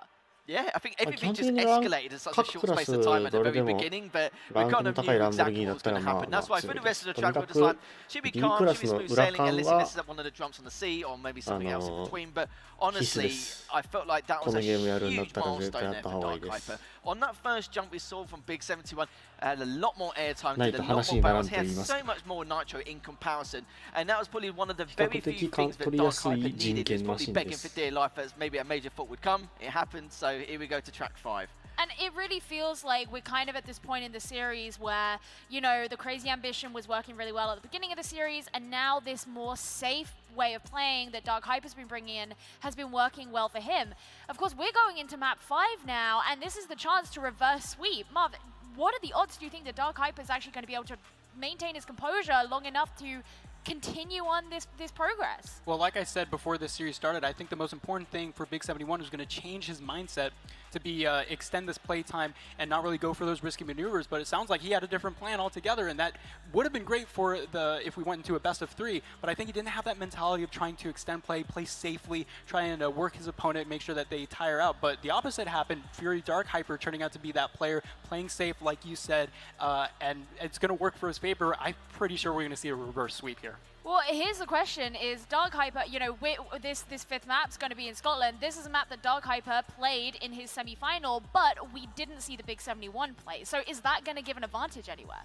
It may do to a certain extent. It may not be the same track, but because we're in the same area in terms of like expertise in a tournament setting, yeah, it may be. But the thing is, though, now Big 71 is thinking, oh, mate, I can't just drop a 2-0 and come 3-2. But we've seen it time and time again. It's quite rare in the Asphalt scene to see a reverse sweep like this. But you know, I witnessed it before, like obviously in a previous final for iOS. But the fact that now Dark Hyper could bring this back, considering what we've seen there, it's like I said before, maybe not the fastest driver, but he's very minimal constant errors he makes on a lot of these tracks, and it's really paying off now.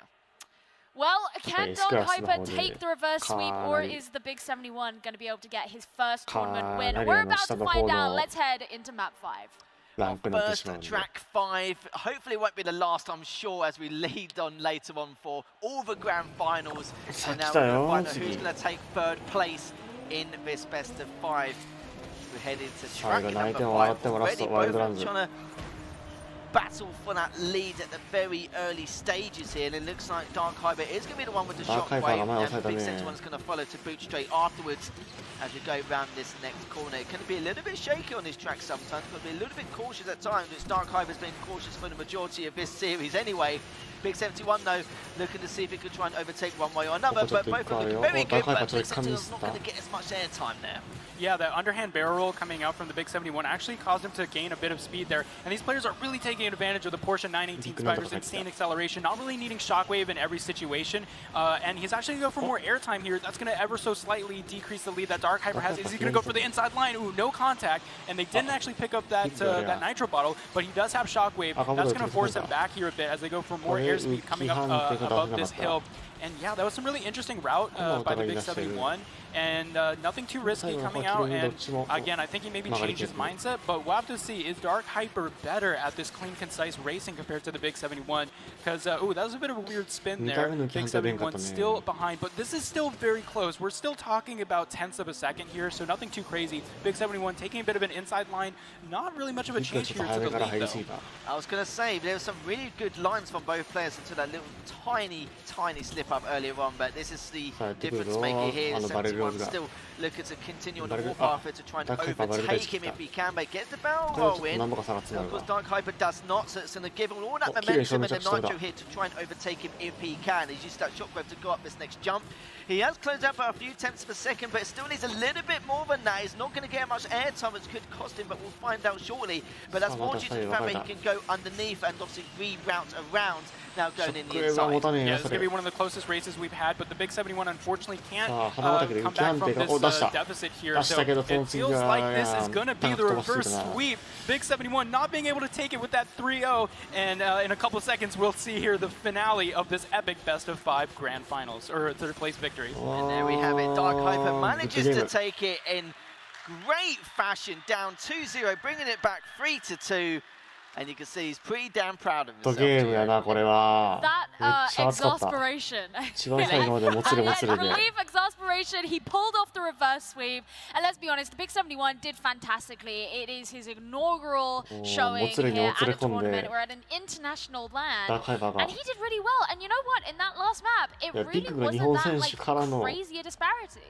Yeah, no, I totally agree. It wasn't really too much we can dissect or pick out in some ways. It was obviously very, very small, minor moments, but there was moments where, of course, I think the biggest factors was the fact that Dark Hyper on a couple of those jumps was able to get a lot more airtime, a lot more barrel rolls as well, and was just able to micromanage his nitro a lot more efficiently compared to what we saw from Big 71, sadly. Yeah, and that micromanaging is actually something I wanted to ask about, because as you were mentioning in the cast, Muff, the car that they were playing in meant that they didn't really have to use things like the shockwave quite as much because of the acceleration it provided. Do you think that had an impact in the way that it was, kind of played in the performance points that happened from these two players. Yeah, I think Dark Hyper was able to take that strategy and really maximize that as much as possible. And we saw the Big 71 again trying to do some more different variations of routes here, especially trying to take advantage of the car's potential. But I just think that Dark Hyper's consistency and concise nature throughout this whole track meant that it was able for him to take that lead. Well, Dark Hyper has forced his way onto that stage, and you know that he's earned it. So, Bryn, let's hear from the man himself. Yeah, I mean, what a turnaround that was. After those first two races, those first two you there, if you looked from the outside at who was sitting down in those seats, I thought that it was you that was leading because you looked so calm and you were smiling to the crowd and that sort of thing. But you were two down, and then you came back. Where did you get that from? Where did you find that? I got like calm. I don't know how to say it because I was listening music. I was chilling listening music, and I was singing the song. And after every race, I talked with my Rawa, well, because those are my friends, and I was talking about the race and something like that. So I'm completely calm right now. What were you listening to? Classical music? No, something like reggaeton and electronic. Very nice indeed. Well, you've come third, which means you've won the Bose Quiet Comfort earbuds too, which is very nice. You'll get those at the end, but well done, third place. Congratulations. Thank you. Great one. Back to you, Gio. I love that, like vibing to music, like all the tunes. This helped him get along, and with his prize that he's won, the Bose headphones. It's going to make it even easier to do that. Let's have a quick look at the bracket from our Android bracket and see how it all went down, because it's crazy that it's all kind of passed. We still just got the grand finals to go, but here was the outcome. Myeon versus Fury Dark Hyper. We saw Myeon go straight into the grand finals, and Dark Hyper, of course, as we've just seen, head into the third place match. And then the other semi-final game gave us the Big 71 versus Jägermeister, and Jägermeister is going to be facing his teammate in the grand finals. And of course, the reverse sweep that we have just had in our third place match. It's been a crazy one here in the Android bracket. Really has been. We've just had appetizers which could have been main courses, especially the second series in iOS. But the fact that we've got two grand finals already and both teammates as well, which is just another step of the mark here. And there's going to be a huge amount of mind games of how it's going to play out between two of these grand finals. And we've still got another platform to go yet. Yeah, I know. I mean, do you think that, I feel like Windows has a lot to live up to in terms of how exciting it's going to be. Do you think it can? Oh, I don't know about that. We'll see some very interesting play styles on Windows, I'll say that. But that bumper-to-bumper action, action that we saw just now was, I'm very happy. It's going to be insane to see the rest of the competition. But for now, Bryn, close things out, and we'll come back for Windows in a little bit. Yeah, you lot are very happy. I'm very happy. Some of these competitors are very happy. A few of them not so much as well. I mean, that's it for them. But we've seen the round robins. We know what's going to happen in iOS. We've seen the semi-finals and the third place when it comes down to Android. As they're saying, Windows coming up, 2 semi-finals and the third place playoff on its way. We'll see you in a few.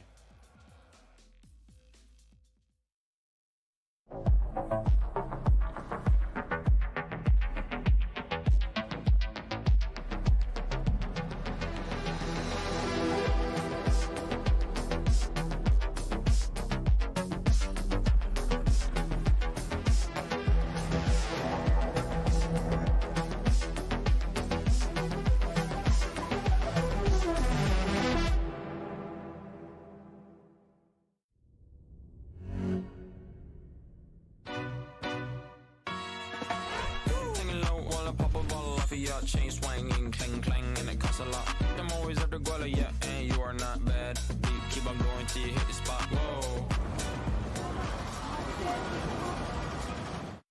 Whoa, I'm a big bag hunter with the bow.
使ってる車は乾燥ですね。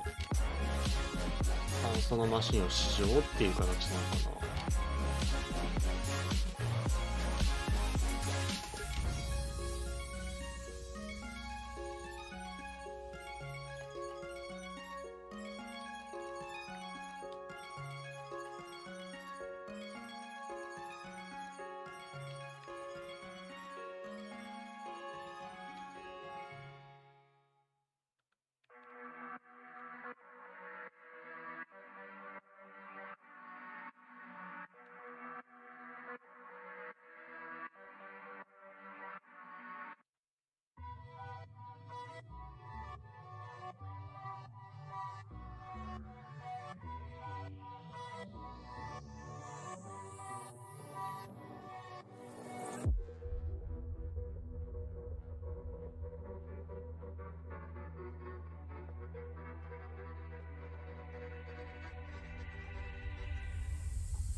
ハロールイス。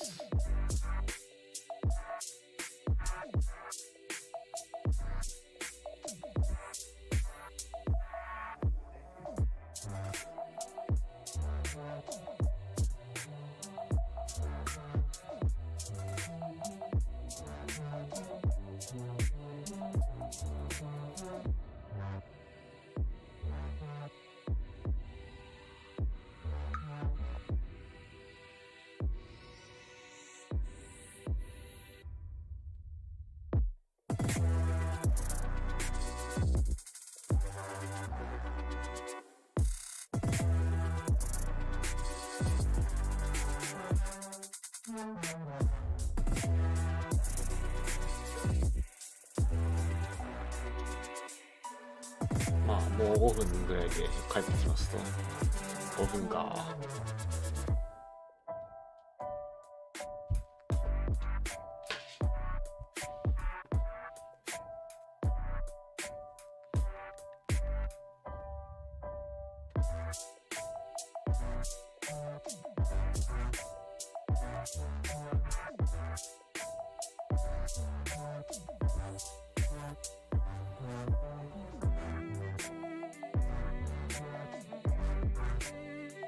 高校生活についてのアドバイスください。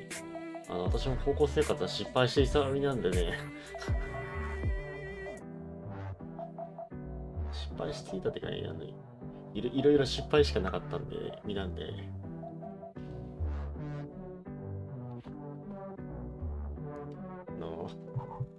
自称進学校というところに行ってしまいまして。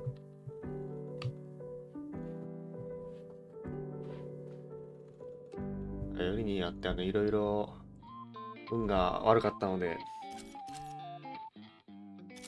運が悪かったです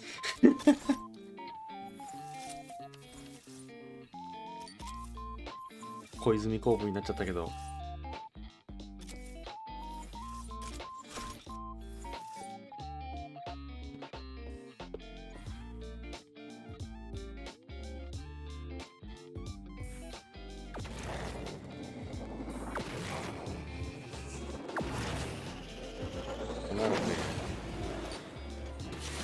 かなり地獄絵図。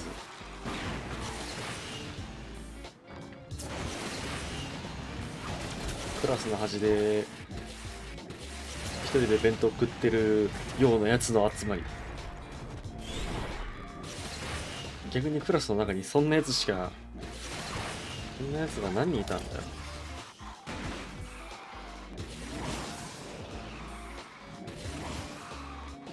男女問わずそんなのが10人ぐらいいるクラスだったからね、終わってた。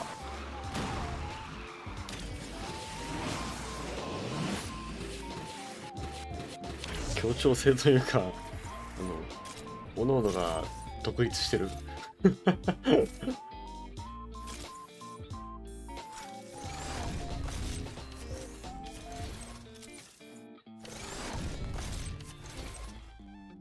おー、来たね。今まで配信中だってなったデカールが全部来たよ。トークン違う、トークンね。トレードコインうまうまやん。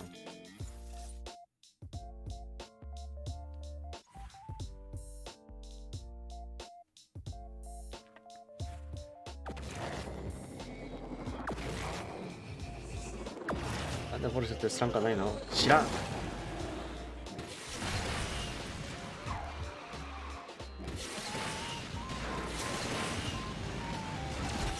別になくたっていいじゃない。蜜を。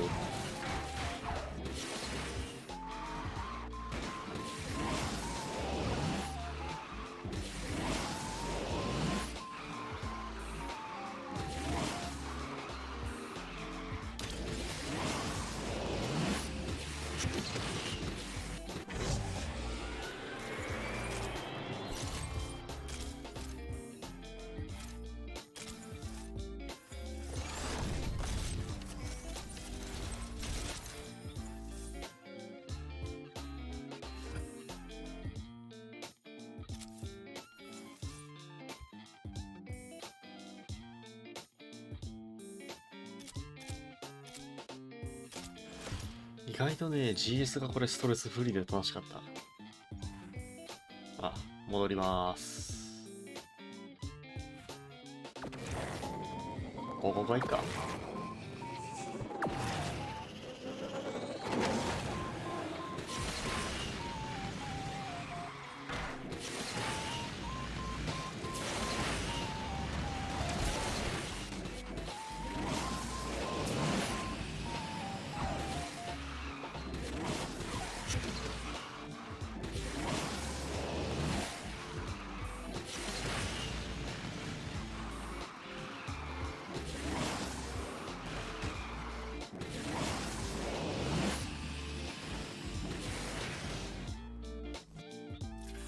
なんかしれっといいタイム出たな。こ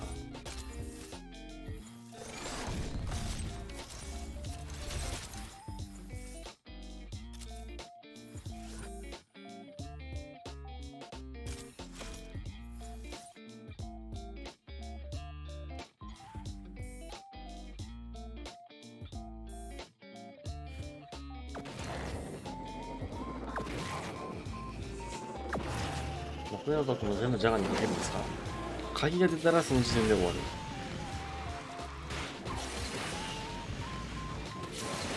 鍵が出れば。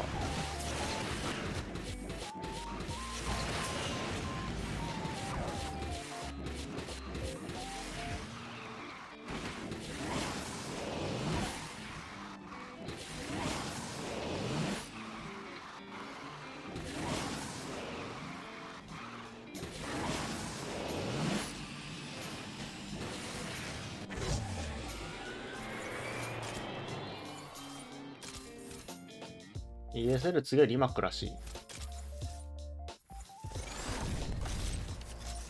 リマックで予選ラウンドは2ラウンド開催。2位まで決勝進出できる。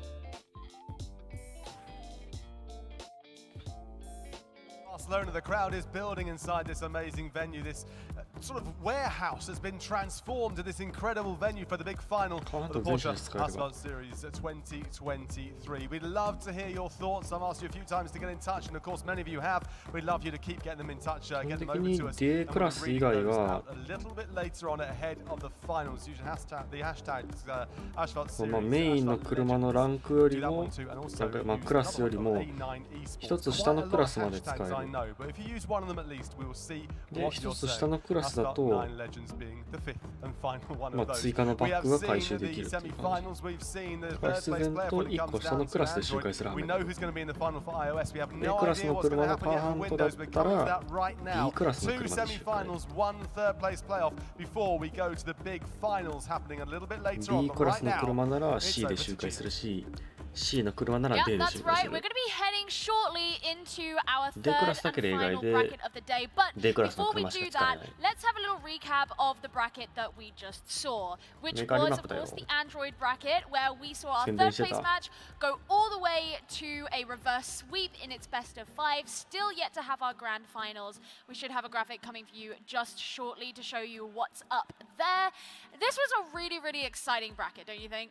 Yeah, absolutely. Especially the best of 5 third place match was an absolute banger of a match. That was a reverse sweep. So unfortunate for the Big 71, but I'm really proud that he came out swinging with all those different tricks, and that was one of the most entertaining series I've ever watched. And Lethal, that's going to be a sick grand finals when we get around to it. It certainly will be indeed. It's like I said before, iOS and Android, both of them being teammates, which is just going to add a little bit more spice going into those two grand finals later on. And even though the two players, Dark Hyper and Big 71, got cream crackered in those two semis, the third place playoff was nothing. Well, again, it was just an incredible match, an incredible showing, and so the fact that it was a reverse sweep just added a little bit more flavour to the best of 5. Well, of course, like I said, before we get around to those grand finals, we've got another bracket to get through. And this time, we're moving away from our handheld devices and we're going to PC for the Windows bracket. So a very different style of playing, but of course, we have our 4 players. Let's have a look. Here's the bracket that we have for that. So our first semi-final is going to be Elite Adam going against Neo, and then our second semi-final will be N2O 決勝ラウ going ンドは against まあさておき、とりあえず And we have some pretty well-known Windows 版 names の that are going to be in this 予選 bracket. と Afik, 3位 O'Neo, both 予 of 選 them って been いうか around for a 準 little 決勝 while, と but 3位 also 決定 some 戦 a までやり little ますと less well-known. そ So の let's have a 後 look at Android this の first game. It's going to 決 be 勝 Adam 戦 Windows versus の決勝 O'Neo. 戦っていう感じら And しい I'm really excited for this Yes. one. Again, we have O'Neo who he そして has some experience competing, but it's been a little while since he's been here. And then Adam, just そ like して Big ヤヒデは 71, お this そら is く his イ first スラ ever, です man. Yeah, O'Neo, I kind of feel like he's in the exact same position as he was as with Alex on the it's basically the iOS version of Alex, where he's had in the last 5 tournaments probably about 3 or 4 second places, and he's had a couple of fourths here and there as well.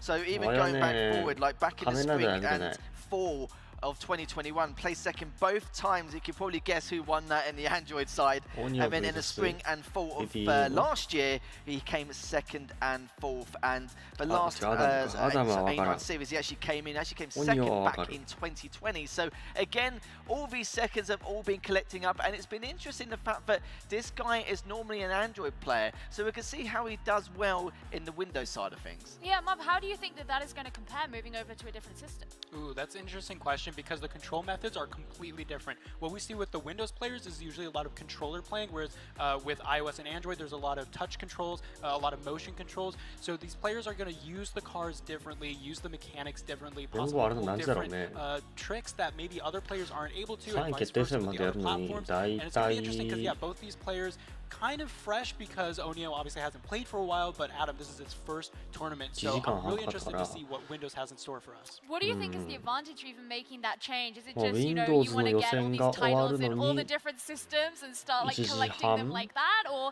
you know, maybe just a preference for the way of playing and the challenge of wanting to learn something new? Yeah, there's definitely the challenge of wanting to try different platforms, but there's also that controller advantage, like I talked about, you want to try different control schemes. Sometimes something works better for someone else. Like I love tilt-to-steer, it's amazing, but I know a lot of people who use controller, that's what they like, especially with the big screen as well. On Windows, you just don't get that trying to hold an iPad, you know, trying to drive like that. That must be fun.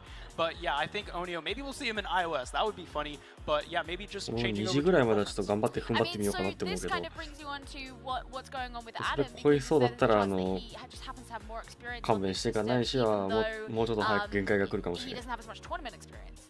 It's the transition, really, as you rightly said, in terms of the mechanics of the control scheme in comparison. It can be not something, of course, O'Neo is accustomed to, but at the same time, he's obviously practiced enough to make sure to make that transition as worthwhile as possible.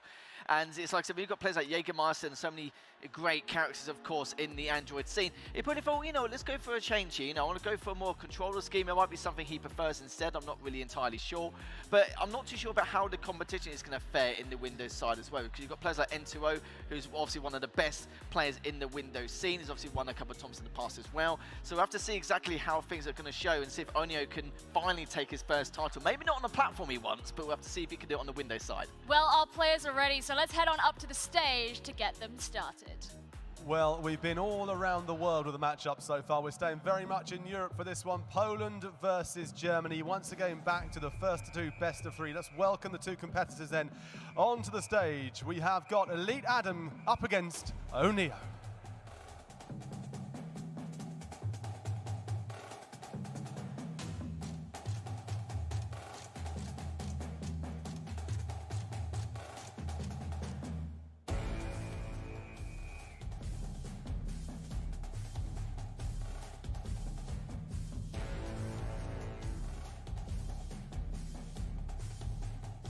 You guys know what's next. It's time to see what tracks these players are going to be playing on. Don't forget, of course, that our players don't know in advance what tracks it is that they're going to be going to. So we're about to find out alongside with them, and we can see where we think the advantages, the disadvantages, maybe the upset potential is going to be. We're going to be heading to Nevada first for Desert Drift, and then we'll be going to Osaka on the other side of the world for Budding Start, finishing off in the Himalayas with Frozen Route, assuming that they get to a map 3. What are we thinking, boys? It's funny because with track number 3, I like Himalayas just in general because of the risk factor it has. There's a lot of incredible maneuvers you can create, a lot of the tricks you can do as well. But if it gets to that stage, we'll have to find out. Sadly, it won't be one of the first two tracks, and it's depending on if it's going to be a clean sweep or not. But yeah, this is going to be a time for Onio to really show us what he can do on a different platform. I mean, what do you think about these first couple of maps, Mark? Because, of course, it's all well and good talking about track 3, and we all want to see a track 3, but so far, other than our best of 5, we actually haven't been there yet. So, what are we thinking about Nevada and Osaka? I mean, should we even talk about Himalayas at this point? Like, I don't even think it's going to happen. But Nevada was one of the tracks in Asphalt 8. So if the players have experience in that track, they'll have actually a whole decade of experience on that track, which is quite incredible. But with the second map as well, that's a very technical track. So very different play styles are going to be coming out for the different tracks. Nevada is one of those where you have very tight hairpin corners followed by extreme straightaways. So it's going to be very interesting to see what different play styles these players come out with, because there's a lot of opportunity for vastly different play styles and routes for these players. I mean, one of the things that we spoke about in that last series that we had, the third place match that we had in the Android bracket, was that difference between the kind of like playing it safe, being a little, you know, a little bit more passive in the way that you play it, and then also compared to that super ambitious play style. You know, which do you think would benefit this track list? This is the problem we see, because it's a best of 3. They don't really have much time to really get a feel for each other either in terms of those play styles. That's the one main core issue. If it was a best of 5, then at least that way they can see exactly what kind of strategies they like to implicate in order to try and invest on what needs to be done and what needs to be done. But the problem is, in that first one, as you rightly mentioned, sadly, I'm not going to get Himalayas. There's probably a good chance I won't, but hopefully there's a 1 in 2 chance, depending on how these two series go. But it's like I said, the second track is going to be very technical. First one will be a good indicator, but I think we're going to see who takes more high-risk, high-reward plays, and whoever does may benefit them going into the second track. I mean, one thing that I quickly want to touch on is that, even though we know Adam doesn't have the tournament experience, his club has seen a lot of success over in North America. Do you think they've prepped him well? Oh, absolutely. Elite is one of the best clubs in the Asphalt franchise, and they've been known for a very long time to pull out some awesome speed tricks. Well, we're ready to find out. Map 1 is ready. Let's go. And let's see if Adam can continue that trend, of course, with the Elite club being well-renowned. We've obviously got players like Elite Joe as well, who's obviously well-renowned in the North American scene. And we'll have to see what Onio can do here, just in terms of like his performance. We know how highly consistent he is on Android, but now we're going to witness him on the Windows platform here.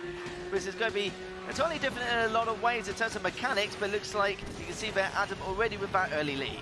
These players must hate those street poles, but anyway, Elite Adam taking a bit of a lead here coming into this straightaway section, using a lot of 360s there to get as much nitro as he possibly can. The Carrera GT is one of the most well-rounded cars in the game. Ooh, looks like they took a bit of a wide corner there. Onio is going to fall back a bit. Yeah, his cornering was a bit wide there, which was interesting to see. The Carrera GT does have really good handling, so not sure why he took that corner like he did. Maybe it was just a bit of a slip-up with entering. But yeah, onto the very big straightaway section, lots of airspeed, lots of, oh wow, Onio actually wrecked. We didn't get a chance to quite see that, but he must have failed a barrel roll or something like that. Adam is going to extend this lead by quite a bit, and Onio has a lot of catching up to do. And the problem is, Marth, as you know as well, there's plenty of space on this track. It's not really too risky to a certain point, and Onyo, we saw earlier, was just trying to do あん everything な he しっか could りし to た try タワー and があ claw った his け way ど、低 back, 血 wiggle できない drifting の。some of those straight paths. I'm not too sure what happened afterwards, Sandy, but because of that previous wreck, it does mean he's going to be a fair few seconds behind, as you can clearly see. Just all on the side of 配 Adam 信切れんからだ。 to play this as efficiently and safe as possible. We're heading into lap number 2. As Onyo just trying to get every trick of the trade to try and claw back with some of that nitro. He's a shockwave to go into lap number 2. So he's a good 5 or 6 seconds behind now. ま I あ think 下 it's があ safe る to 人た say ちはほ that どほどネタそうないと Onyo, 思う he。may have to just think about race number 2 already. Yeah, this is one of the cars where, again, I said it was well-rounded, and that's because the top speed, acceleration, nitro, and handling are all very standard, very good for its class, but nothing stands out. On this track, you really want a very high top speed focused car to really take advantage of these straightaways that Adam is going to go ahead and go through right now. And maybe we'll see him wreck just like Onyo did, but I highly doubt it. Again, these players, look, we're talking in the qualifiers about milliseconds, and so these players are always at the top of their game. So these slip-ups are extremely uncommon. Onyo going through this, he's not wrecking this time. He's making sure he got, almost went on that that ramp there, actually missed it quite there, just make sure he didn't wreck there. But yeah, Adam is going through this pipeline. It's very easy for him to see the finish line right now. Onyo's just way too far behind.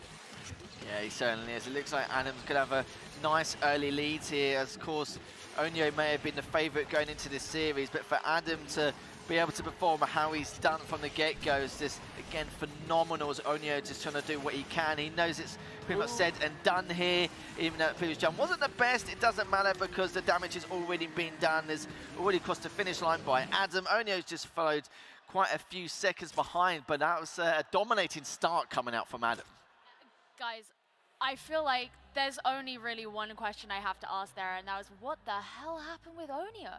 Yeah, it was sadly it was off screen. I did see at one point that during that straight narrow part of the track onto the bridge, he was wiggle drifted to try and get the shockwave onto the next jump. But I don't think that was a cause for concern. It might have been the last jump onto that bridge that may have caused him to wreck. We're not really too sure, Sandy, but yeah, he's obviously trying to do a few tricks here and there just to, micromanage his nitro a little bit better to try and at least bridge the gap. I mean, do you think that's a fluke or a skill issue?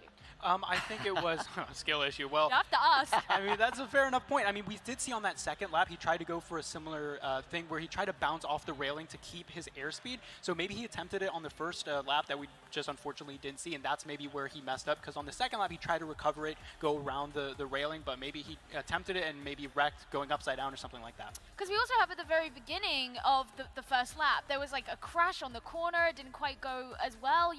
Is it just, okay, yeah, there's a bit of dust that needs to be kind of blown off? Is that what's going on here? Well, I'm hoping for Onyo it's not a favourable track of his, but the problem is with that track, it's not really too much high risk, high reward factors, but there's a couple little bits, of course, like the jump you're talking about going onto the track straight afterwards. It can be a little bit dicey at times, but Adam's been looking very good. If Onyo took that first track, I think Adam would probably be contemplating what to do next in the next couple of tracks in terms of what ideas he needs to have in order to initiate going into this series. But so far for Adam, he's going to be pretty happy so far from his performance. Track 3 could be likely, considering what we've seen so far, as Onyo needs to just be a little bit, or add an element of caution going into this next section. Yeah, I mean, going into Osaka, the kind of those mistakes, key mistakes that we saw happen in Nevada, is it likely that something like that could be repeated, or is it, we're kind of safe? I mean, Osaka is almost the complete opposite of Nevada. We had a couple hairpin turns, but for the most part, it's along straightaways, wide corners. Osaka is the complete opposite. It's almost like Auckland or the Caribbean, where there's a lot of tight cornering, lots of nice tight racing lines that you need to keep up. And if Onyo is having trouble in those corners, I can't see this being very well for him on this second track. But, I mean, wouldn't that be just really crazy though? Because Onyo is the one on this stage that has the experience. Yeah, both online and offline as well, so it's been a bit of a hard to swallow, so to speak, but it depends on now how he wants to go about this second track. It's entirely different from what we've seen so far, and hopefully this is where maybe somehow, some way, like you said, about terms of his veteran experience in that Asphalt scene, maybe have to turn the tide and take it to a third. Now, obviously, if Onyo were to lose, and we're really kind of getting ahead of ourselves here, but we have to bring up the hypotheticals. If he were to lose, it's not like he'd be completely out of the bracket, he'd be going into that third place match. But do you think there's a little bit of pride that might be hurt there, Ma? I think a little bit, but as you said, maybe not trying to go into the future, but we haven't seen a best of 3 go to the third map. So that's true. That's true. I don't know. Yeah, who knows? I mean, it might just be well, this is kind of done and dusted, but this is the way it is. This is the script. Who has the script? Yeah, where's the script? I want to know. I mean, it would just be like very, very crazy if it kind of went that way. But we do know that the players are both ready. So guys, I'm gonna let you take it away because we need these questions answered. We certainly do indeed, and I hope we do go to a third. I'm interested to see how these two perform going into the longevity of things as well. And for Onyo, like some people would say, it's the favourite only because of his reputation on Android. We haven't really seen him perform in a Windows environment as of yet, so we have to see what he can do here. Adam already getting a little bit of contact there, which will give Onyo a slight lead, but of course with that increased amount of nitro he had in comparison, we'll be able to overtake this, but actually it's been benefited him more. Of course, with an increased amount of 360, he's going to have a little bit more nitro, maybe to increase his lead a bit further. So the crowd recognizing the anxiety Adam went through for that collision, but Onyo actually takes the outside line, going faster, doing the wall rides, but Adam's, he's claiming this victory a bit more. He's closing that gap ever so slightly. Onyo coming out into the straightaway. Very rare on Osaka, but this is very close still. Onyo, they're going to go into this long straightaway again. Not a lot of time on Osaka to take advantage of it, so we'll have to wait and see until this next corner how these two players really get onto it. Onyo taking a bit of a wider line there, Adam going for the inside. This is going to be really tricky because you have to take that inside line to get onto the ramp. Oh, they'll both make it. Onyo going for that second barrel. That's going to catapult him ahead of Adam with that top speed, and there you go. He's maintaining that lead as we head into the second lap. Adam, you can still trailing behind a little bit, using that 360 from the previous jump to use that shockwave now, going over this next bend with the double nitro as well. Good 360s, you can see there, just make that safe as possible, but it's getting taken down sadly. That is definitely going to be track 2 now in favour of Onyo. Long continue to play this safe and secure as we'll finally witness potentially our first track 3. I can't believe it. I thought the script said otherwise, but what am I seeing before my eyes? A map 3 possibly coming up. That is intense. We can see Onyo trying his absolute best not to mess up. He does have a very sizable lead though, so in my opinion, if he just plays very cautiously, he should have this in the bag, no problem. And yeah, unfortunately, that just, I think he tried that 360 and it sort of offset his car to the point where it went straight into the wall. So very unfortunate. But Onyo, again, doing a very clean second lap here, and he's about to take us to a map 3. Certainly is indeed. At one point, I kind of felt like Onyo is trying to play it safe a little bit too early, but it doesn't matter anyway. The damage has been done. It's going to be one apiece between the two in this best of 3 in this first semi-final. コントローラーの切り返しは本当楽しいと思う。 Let's go! I'm so happy. We needed it to happen at some point. The script has been fulfilled. I don't know who has it, don't know who wrote it, but thank you. Thank you for the map 3.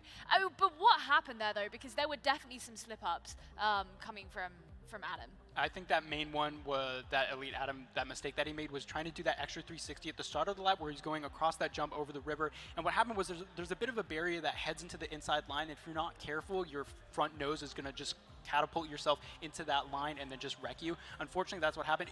It is, I would say, a common mistake, but again, not something that pro players do that often, but it is easy to overlook. So maybe that was just him taking a bit of a different line, thinking that he could get away with it, but unfortunately that just wasn't the case. Do you think that there's a case of him just getting like a little bit confident because he took that first map, maybe didn't expect to, and he was like, oh, hell yeah, I can just...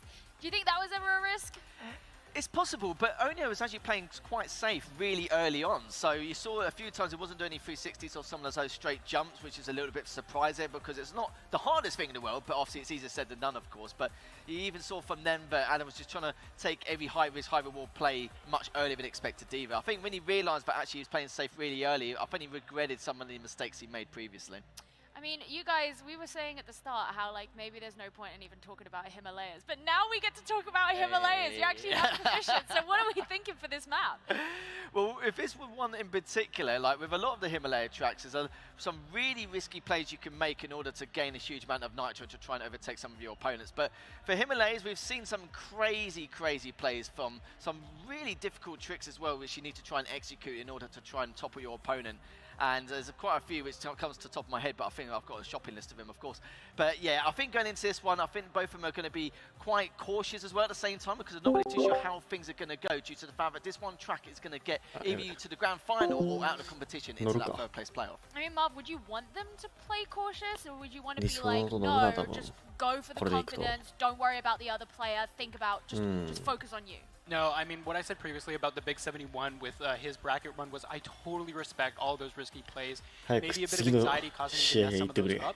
But with the Himalayas, like you said, there's a lot of opportunity for those insane tricks in the air, and it's also a very top-speed oriented track. And for these roster of Porsche cars, the stats are very well-rounded, so top speed isn't really that big of a crucial factor. So getting as much airtime and airspeed as possible is going to be very important. So I do think there's going to be a lot of risk-taking in this race here. Which of the Porsches do you think would be ideal for this map? Oh, the 918 would be more ideal. You get that acceleration off the line, but I believe out of the Porsches we have today, that has the highest top speed, going around 234 miles per hour. Okay, he did not skip a beat. He was ready. He knew like exactly which Porsche he wanted. But the players are ready with the game. So guys, first ever third map in a best of 3. Take it away. I was getting a bit worried though, mate. I'm not going to lie, because we've only got, what, 2 series left, this one and the next one, and there's obviously a chance we weren't going to get the third track, but I knew my Himalayas was coming up in this third track, so I'm very excited to see this. And this is why I like this track as well. There's a lot of potential, actually a huge amount of potential of what you can do here in order to try and either bring this back or extend your lead going into this third and final track of this best of 3. And if you're just joining us as well, we've had the iOS and Android side already. This is coming to the Windows side in the first semi-final, and we will have the grand finals for every single platform after this Windows section. I love it already, using that barrel roll from that straight jump. And this is what I mean. Onyo knows that he needs to take a quite few risks to try and at least not just claw the gap, but this is one in particular which I'm always a little bit worried of. He actually almost lowered the bar there. Straight afterwards. Onyo now. This is his series to win. Oh my gosh, that is dirty, dirty, dirty, dirty. Straight up 360, knocking down Elite Adam.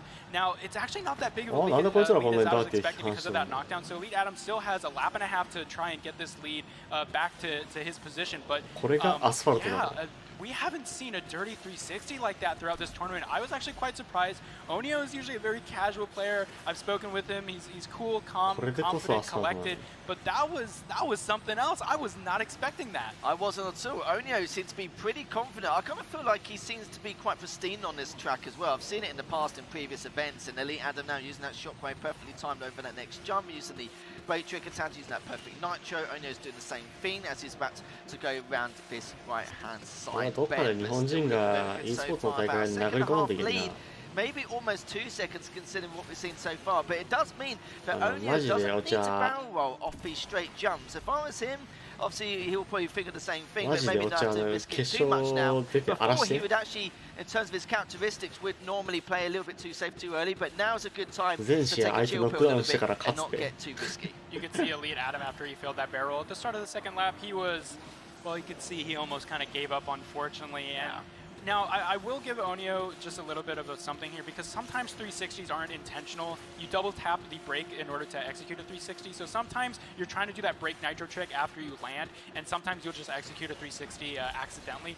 So yeah, hopefully we'll ask if that was intentional or not. But yeah, like I said, he's a very casual player, very calm. Not sure, again, if that was intentional, but as we can see, he does have this massive lead, not even going for that jump there, so he's playing it as safely as possible as he crosses the finish line in first place. Onyo taking the win. Great stuff in that best of 3. First time we've seen a track 3, and of course, again, incredible stuff from Onyo, as we will be seeing him later in the grand final.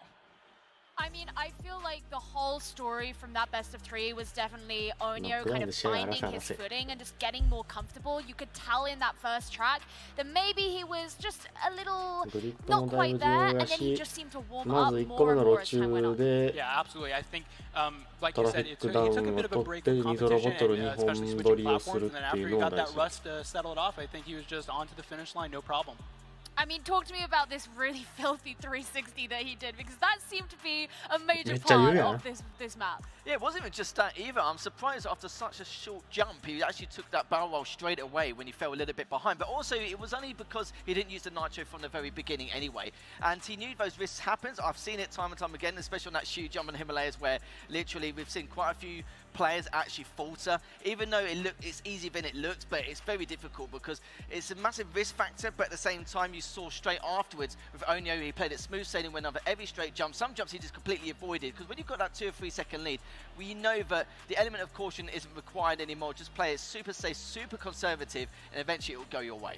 I mean, heading all the way back to the very beginning of the race, I mean, what were you both thinking in terms of your expectations for how it was going to turn out based on how it started? I was a bit surprised of how Onyo played with that barrel roll from the very first jump, because normally a lot of players will take an element of caution straight from the get-go, but I kind of felt like he seemed so comfortable on this track in particular. It kind of seemed to be his niche. Yeah, as you can see the replay here with the 360 knockdown, just very unfortunate. Again, we'll have to wait and see whether or not it was intentional or not, but I think that was a deciding factor in this race. Yeah. If you had to guess, do you まあ、think it was 鬼尾側で見たらね、 Do you think he was ま trying あ to、flee It was there? either he was super confident with this track. I don't and want to he hear it was either or anything. I want a black and white answer. I think he was confident about it. I think, めちゃめちゃキレ散らかすやん、こいつら。 I think, well, he's obviously got all to lose because he's got that first 75. It's not like it's a third place playoff or anything like that. But I feel like it was his track to go to, is his go-to track. It kind of felt that way from the way he performed on it, because he played probably the most efficient track he performed out of all three. So it wouldn't surprise me if he actually サ deliberately イドバ did イサイ that. ドになったら Well, 殺し屋の maybe こ we'll の get ゲ the ームの chance to 醍醐味 find な out んだ for から。 ourselves as Bryn is standing by with our Victor on stage. Yeah, you will find out. I can guarantee that right now. And I know the answer, but I will reveal it very, very slowly and gradually to you. The question is, was that move intentional? めっちゃこいつ出るやん。 Yeah, I didn't want to win like this. There's a mechanic in the game when you land that if you fail it, then you do this 360. 年齢に関しては、まあ大会によって規約が違ったりする。 And obviously I'm glad. Yeah, of course. Sometimes, it is a competition. I know that you are through to the final and things, and sometimes things happen to get you there. You're going to be heading into the final. You know the two that you might be coming up against. Which one of those two would you prefer to face in the final? I would prefer to play against Afik because he's the player I know since I started playing the game, and also I think he would be the easiest opponent, but probably if he wins, then he's not. So I don't know. So if you win, then he's the best one to play against. If you lose, it was a bad choice. Don't know if I can process that, but yeah. Do you know what? I've said some weird things so far this afternoon. We're not sure either. But look, we're going to come to the final a little bit later on. You are through. Well done. I did just say to him, by the way, that Maradona won a World Cup by punching the ball into the back of the net. So it doesn't matter how you do it as long as you do. Back to you, Gio. I guess that's one way of looking at it. It's an interesting analogy. I like it, though. I like it. I mean, how do you guys feel about the fact that he said this isn't how I wanted to win the game? It's not nice to win the game this way, but I mean, you win. You've got to take the victory. Yeah, I mean, like I said, I've spoken with him before, and he's very laid back, very casual. I was not expecting something like that to happen, so that's why initially I was like, it might be accidental. It was surprising to see because it could have been intentional, but again, not surprising to hear that it wasn't. And unfortunately, the race did end that way, but hey, a win's a win. Win is a win, and he did need to win that last game because it was, as we've said a couple times, our first best of three that actually went to 3 maps. But we have another best of 3 about to start, and we got to see if that's even going to get past the second map as well. This is going to be N2O versus Afik. Now, we just heard that Afik would be the ideal candidate to make it to the grand finals. So let's start with him. This is another competitor that he's had a bit of a break from the competitive scene. Yeah, and recently he's actually gotten back to streaming, which the community was very happy to see. And he was actually surprised himself coming into this because he was not expecting to qualify, but clearly we got some natural talent going on here. But yeah, I'm super excited to see this next matchup. But then you look at his opponent, N2O, and this is a guy who he won his そのタイミング bracket で at 選 the 手入場 Lamborghini してる。 Challenge last year. He's a proven candidate. Like, I don't think this is going to be an easy game. Yeah, the talk of the town is he's actually one of the strongest Windows players out there. So the fact that we're going to see it in an offline setting now and not in his own region, I'm very curious to see how he's going to combat against the rest of the competition here. I mean, I think that's going to be an interesting thing. You raise an interesting point there, is about him being one of the strongest Windows players, because in this last game that we just had, we had a player who was a really strong Android player transferred over to Windows, and we had someone who's playing in their first tournament. That's not really the case here. Yeah, and Windows is an interesting platform because iOS and Android have a bit of a longer history when it comes to esports. So there's a lot of storylines developing for Windows that are exciting to see how they play out. And Afik is definitely one of those, a big content creator. And again, taking a bit of a break, N2O winning that challenge last year. And yeah, this matchup could be a bit more spicy than we're anticipating. Yeah, how spicy? Oh, I'm hoping like jalapeno spicy. Jalapeno's nothing. I was thinking like a Ghost Carolina chili? Reaper. I mean, I think this one's going to be pretty... what's going to be really cool about this is that if this does end up going to 3 tracks, which, is highly possible just because of the, I'd say, like, well-matched sort of tenure of these 2 players, this is going to make it the closest bracket that we've had throughout the whole day. And as you said, Marv, you know, this is kind of like the newer kid on the block in terms of the platforms, or at least here in Asphalt. You know, they have their really long history in iOS and Android. Windows is a little bit newer, and the idea that that could potentially be the closest actually says some quite interesting things. It really does, and also whoever's going to go into this grand final between the two of them, it's going to be like the Android versus Windows kind of standoff, and it's like for N2O as well and for Afik, they're thinking, you know, you're on my platform, you're in my hometown, you're in my yard technically, and we can't just let you take our platform like that. I think one thing that's also really, you know, pertinent to mention is the fact that if we go all the way back to our iOS bracket, which feels like a million years ago now, we spoke about how, you know, that difference between South America and Asia. Oh, actually, excuse me, this was the Android bracket. South America and Asia in terms of their play styles. Now, we have a very similar thing here because this is the battle of the Southern Hemisphere, really. You know, we have a Peruvian player and we have a Malaysian player. Different corners of the earth, very, very different parts of the world. They're going to be playing in different regions. How do you think that play style difference is going to affect them here? Ooh, that's an interesting question because Afik, he streams a lot of his gameplay, so we know a lot of what to expect. He's a very clean, concise player. We don't see him going for way too many speed tricks or anything like that. And yeah, I think that's going to play a very big role in the way that he plays. I think it might be a similar situation to the other bracket where we had Dark Hyper just play, you know, very clean and do that reverse sweep. So maybe we'll see something like that here. Well, knowing what you know about Afik's playstyle then, what would your ideal be for N2O to bring into the competition? Ooh, I think he has to play kind of like the big 71, but of course without wrecking. That would be the most ideal way. That's such a cruel way of putting it, man. Like you, but don't mess it up. Like you, but better, basically. Yeah, it's going to be a weird one as well in itself. I think you're right about the whole speed trick situation and how these styles of play in the regions clash really between the two, because it's a very rare occurrence here, and it's good because, you know, most of our tournaments here in Asphalt are normally region based, and it's very rare we get to see a global audience of players who actually clash with these regions. It's kind of a one of a kind thing really. We only see it once or twice a year, and the fact that we get to see something completely entirely different. Of course, I know you know as well from the LATAV scene as well, with the fire they have, how aggressive their strategies are and they use and how they execute things. It's just, again, phenomenal. It's but like in a racing scene, it's going to be a bit different, yeah. Yeah, and it's just, it's always full of firepower. There's always so much to come out from them. And of course, there's so many different ways that this could go in terms of who we could expect to see in the grand finals, who we could expect to see in the third place match. So let's have a look at the bracket so far from the Windows bracket, just to see how it's gone. We've of course only had one of our semi-finals so far, but we can at least see what some of the potentials are. So Elite Adam versus Onio. First three mapper that we've had, praise be. Onio's made his way over to the grand finals. Now, he's already said that he ideally would like to play against the big. He's been alongside him the whole time that they've each been in Asphalt. Is that what you guys would want to see? It's hard what I want to see. I would love to see an N2O versus Onio kind of matchup, because like I said, one of the strongest in history Windows players versus one of the strongest Android players at the time. But I would love to think to prove me wrong and to be able to really whip things out and to try and get to shape and actually show what he's made of, because I've also heard he's also quite a strong player as well. You remember he's from that pro club as well. We've got players like Typhoon from back in 2019 under the same banner as well. So I'd like to see if it can keep up with the reputation there. What do you think, Mark? Yeah, Pro is definitely a huge clan, but I'm going to be honest, I like those friendly rivalries. So I'm hoping that Afik pulls it out this time, because like I said, those friendly rivalries, those friendly matchups that we've seen are, in my opinion, some of the most exciting. Well, it sounds like our players are ready, so let's introduce them up onto the stage. Yeah, thank you very much. You're saying how hot is this game going to be? I'm going Scotch bonnet. That's how hot I'm going there. I won't be eating it though. I prefer a korma. That's Android の決勝、Windows の決勝。まあ、閉会式の式典をかんだらっていう感じになると思うから、試合自体はまあ3時半ぐらいに全部終わるんじゃないって俺は読んでる。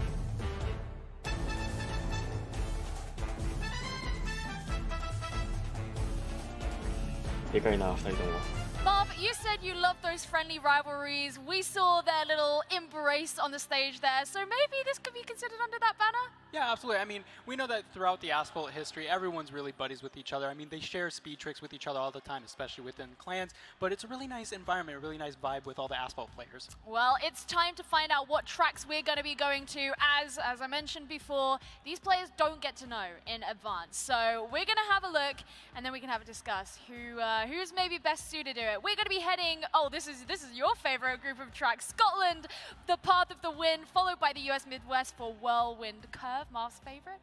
And then if they do make it to that third map, we'll be heading to Buenos Aires with Purple Boulevards. And we haven't seen that map today.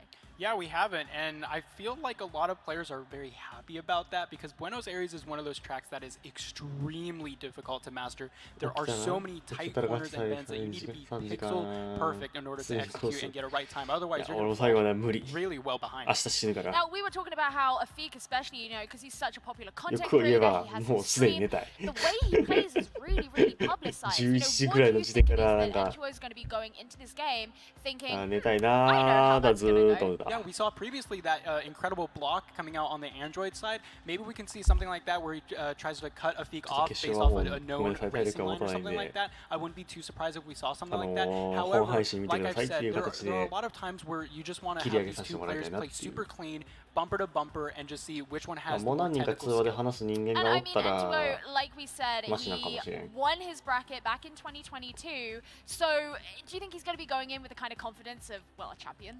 Well, do you know what? If I won one or two championships, I think you would feel a lot more confident coming into this as well. Of course, we know it's a different region, but the confidence is always going to be there to show that if you've won one thing, there's no reason why you can't win anything else.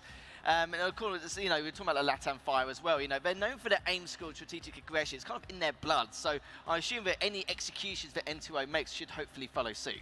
Now, Marv, one thing I want to kind of pick your brain about is we were talking about how on Windows you have different kind of options for how it is you want to control it. Now, most players are going to be choosing the controller route. That's what we saw in that previous game as well. But with the maps that we have in the lineup, how would the different control systems sort of affect the way you'd want to play them? Yeah, I specifically want to touch on Buenos Aires at the end because I said they have those very tight corners, and something on controller that people have to get used to is switching the thumbstick left and right. Sometimes the car takes a long time to corner, and so especially like on iOS and Android, you can flick your device right and left and really get around that corner easily, but that's something you have to be very careful about on Windows.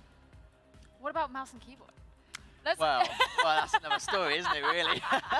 It's funny. Someone's got to do it. Yeah, exactly. No, it's funny how the test of time, where it's like, I was speaking to you before, it's like, like 12, 14 years ago, like, we was all using our thumbs rather than actually using the steering. I remember one player, it was actually quite enough to used to steer with his phone instead, and we used to go, he's steering with his phone. He's literally the only player. And I love how, like, 12, 14 years later, everyone's steering with their devices just because of how efficient it is in terms of the control scheme. I mean, it's crazy how the meta for things like that can work. It works really well for one person, and then suddenly everybody else starts to catch on, and they're like, oh, wait, hold on, I can actually play really well like this. It's kind of like people changing their sensitivities in other kinds of games. Oh, that's head case on another nutshell.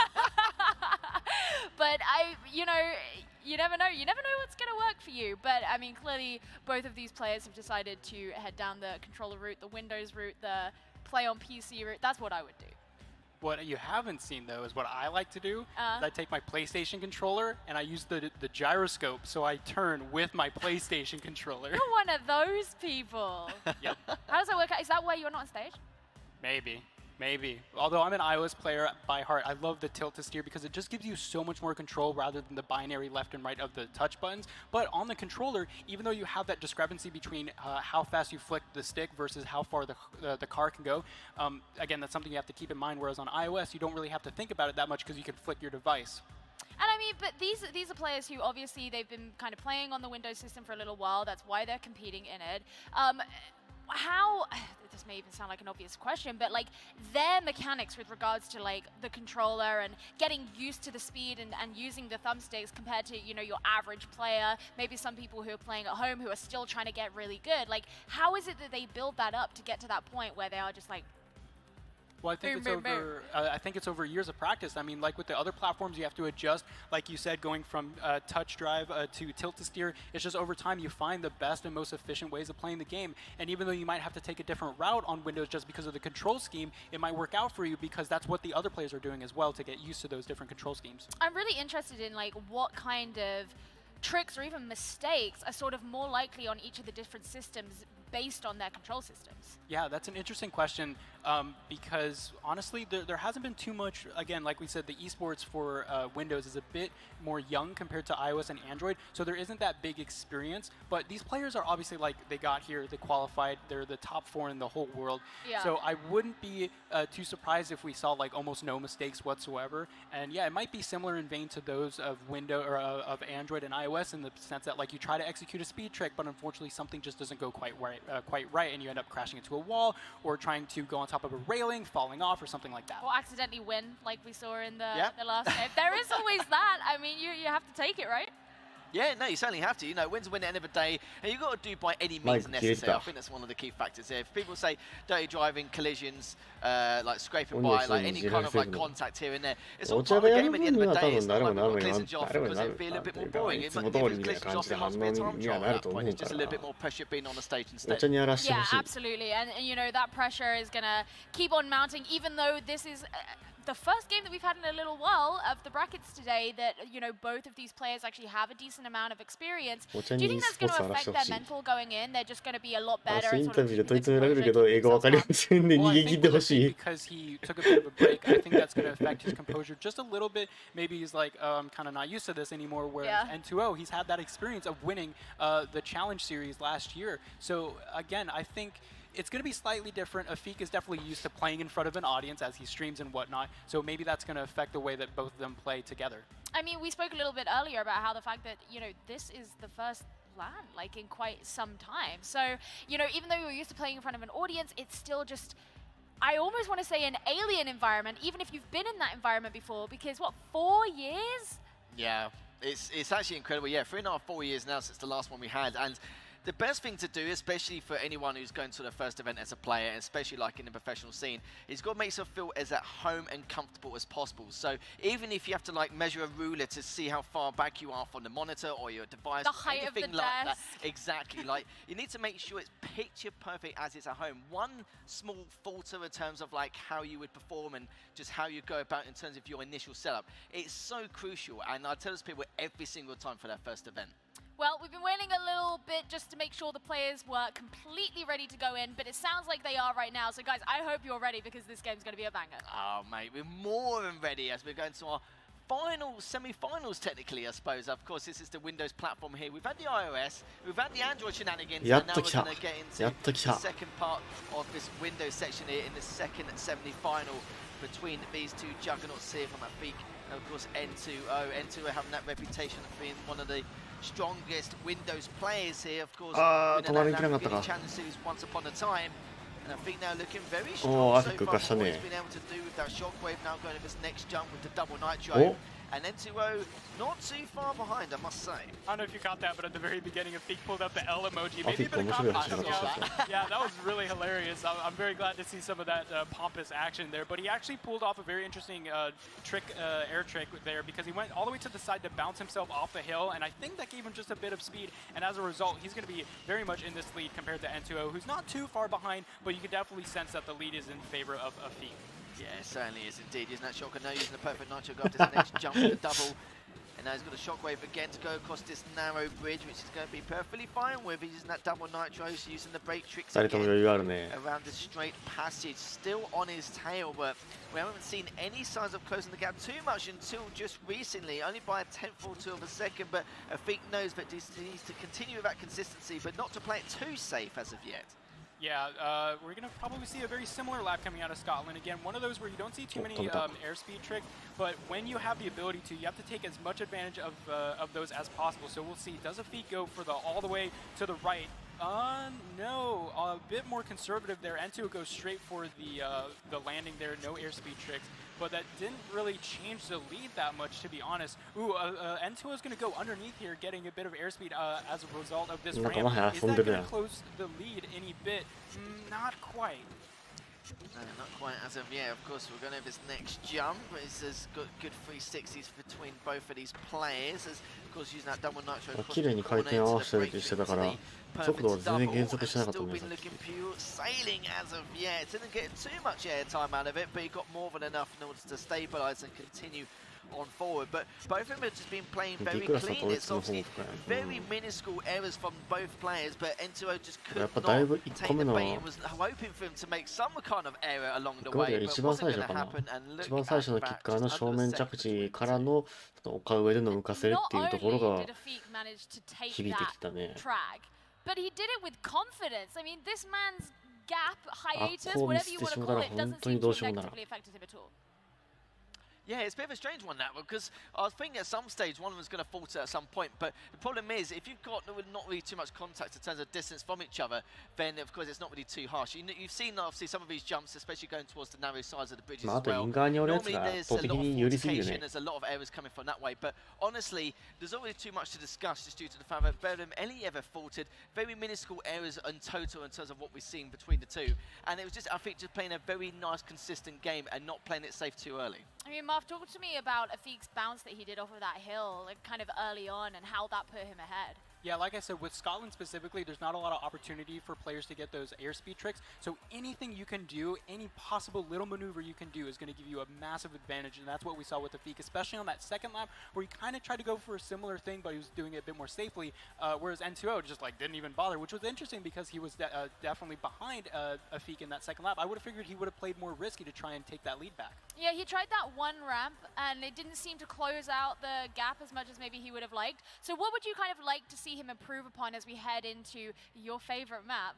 Well, like I said, I want to see those crazy airspeed tricks, and Whirlwind Curve is definitely one of those where the players have lots of opportunity for that. Lots of railing grinds, lots of forced barrel rolls on that map, and I'm really excited to see what these players do because, like I said, with Afik, he tends to play a bit more safe, more cautious, but he is so perfect at those technicalities, just nailing every corner, every racing line, but not known for those huge, massive airspeed tricks. But it's going to be interesting to see, does N2O take advantage of that? Does he go for all of those little details for the airspeed on Whirlwind Curve?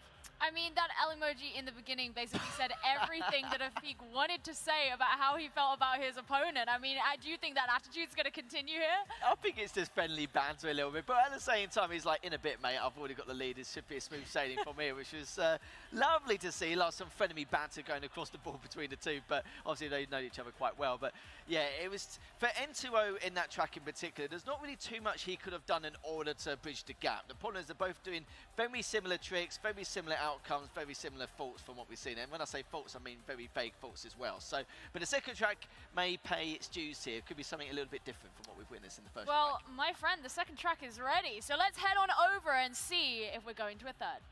Yeah, we will do indeed. Of course, for N2O, we're going to see if we can take us to a track. お次のラウンドはまだですかい？お次のラウンドというかお次のレース。Yeah, he was very clean and concise with that race, and I think that definitely gave him the edge in that first track there. But Whirlwind Curve is definitely an interesting one, and here we go as they start off. Both of them going for the rail grind here, one by one, right behind each other in a single file line. And looks like N2O got a bit more shockwave. Ooh, they were very close to contact there. But both of these players doing a nice clean inside corner there. Ooh, N2O going a bit below Afik. Bit of a, always going for the inside line, not quite there. Afik managing to pull it out though. Oh my gosh, they're like less than a car length away from each other. It's like the 405 traffic in LA. It literally is what we've seen so far. Shockwaveing over to that last jump. Of course, N2O losing a little bit of airtime earlier. One may cost him a tad, but 次のあれでショックウェーブが焚けるかどうかってことですか。だいぶ早めからショックウェーブ焚いたけど、これニトロ足りる？踏まれないそれ。アフィック高さ出しすぎだね。ああ、その外側へ流れてってアンダースターですよ。N2O knows that how consistent Afik is considering the experience he had from that first track, and N2O looking flawless at this stage. Yeah, I don't know what that came out of from Afik. I think he got a bunch of extra airspeed from trying to launch himself off that hill. He went for a very risky maneuver, that forced barrel that we saw, and I was surprised to see that because I figured he was not the type of player to do that. As a result, めっちゃ詰めてきてるよアフィック。 Again, because of that weird アフィックの視点を移せ。 launching off that hill, he's in this lead coming into the second lap. But as we saw with that first lap, there's all these different things that these players can do to try and catch up. A wall hit there for N2O. That's going to delay his perfect run. Maybe the nitro efficiency is going to be affected by that. Looks like Afik is actually very ever so slightly creeping up here on N2O in this straight section. Are they both going to go for the forced barrel roll after this 90-degree corner? We'll have to wait and see. Looks like Afik, he's going to do it. Ooh, pulls it out, but it's a bit too high. He's going to go for the rail grind, giving him just an extra bit of airspeed there. He's definitely closing this lead, but is it going to be enough by the time that they cross the finish line? Not too sure. It did gain a lot more nitro out of it, but I think it might be too little too late here. It's going to be hoping for Enzo to make a mistake during this last portion of this track. And you can see Afik doing everything he can once more, shockwaving over that last jump, and Zentuo doing exactly the same thing as we go around this next corner, and still though shockwaving once again, but there's only so much the man can do here before we head towards that finish line very shortly here. So Afik is closing the gap by another couple of tenths of a second. The problem is I feel like he needs another full lap in order to be able to continue the execution. We saw how high he was trying to make it around that last portion of the cliff, but all said and done here, and you can see between the two, 7/10 of a second. That was a very close game as far as things went, and it does mean that we'll be going to a map number 3, which is very exciting. But I want to talk about 1ラップ目から2ラップ目に切り替わるぐらいのところでアフィックがものすごい追い詰めてたけど、なんでそこから離れたかがめっちゃ気になる。I think what happened was Afik tried to launch himself along that hill, try and gain himself some extra airspeed. But unfortunately what happened is, what that meant was in the next corner, he was just so high up that his cornering was so wide compared to N2O that N2O was just like, well, I'll just take this normally and I'll be on my way. And that's exactly what happened. It felt like N2O had a very patient playstyle in that track. Yeah, he certainly did, and there's an odd occasion here where they didn't get as much airtime as Afik did, but of course that one cliff, obviously towards the cliff, him being too high, of course he's going to have too much airtime, and it means it's going to sacrifice his speed a lot more, so it's not really worth the nitro intake than he had straight afterwards. This is going to be our first time going to Buenos Aires. What do we think? Like, based on what we've seen so far, do we have a favorite? Ooh, I don't know. It's really tough to call because they played it so clean and so smooth. Like the mistake we saw from Afik, you could call it a mistake, but we haven't seen any wrecks. We haven't really seen anything in terms of takedowns or anything playing dirty in any way, shape or form. But then again, they haven't been close enough. Actually, no, I'm wrong. They were in that second track in the first lap, but they didn't have enough momentum and speed in order to make that happen, so to speak. So I think if we saw any dirty plays, I'll be a little bit surprised because we will not witness anything as of yet in those first two tracks. But the consistency is highly there. I think they'd rather play a safe, clean game due to the fact that they're, in terms of their initial individual skill, they're very happy and confident with themselves how to go to that third track. Well, I'll pose it this way. Assuming, you know, X person gets into the finals, who do you think has a better chance against Onio, considering the way they've been playing so far? Again, because they've been so tight-knit between the two, it's very tough to call. Like Afik, you could say in some areas, but N2O's has been looking so flawless at the same time, but Afik's had a little bit of advantage in terms of gaining all that airtime, getting more efficient with those jumps with the with the nitro management as well. So I would probably say this first track may be able to give us a clear signal on what to expect maybe for the grand finals. Oh, okay, so you're taking the you're pleading the fifth. It's more with two tracks. It's bloody hard to kind of dictate, isn't it? It really is. Like, if I had like 10 or 20, then I can go, yeah, it's this player. But I would in terms of the smallest margins, probably say Afik.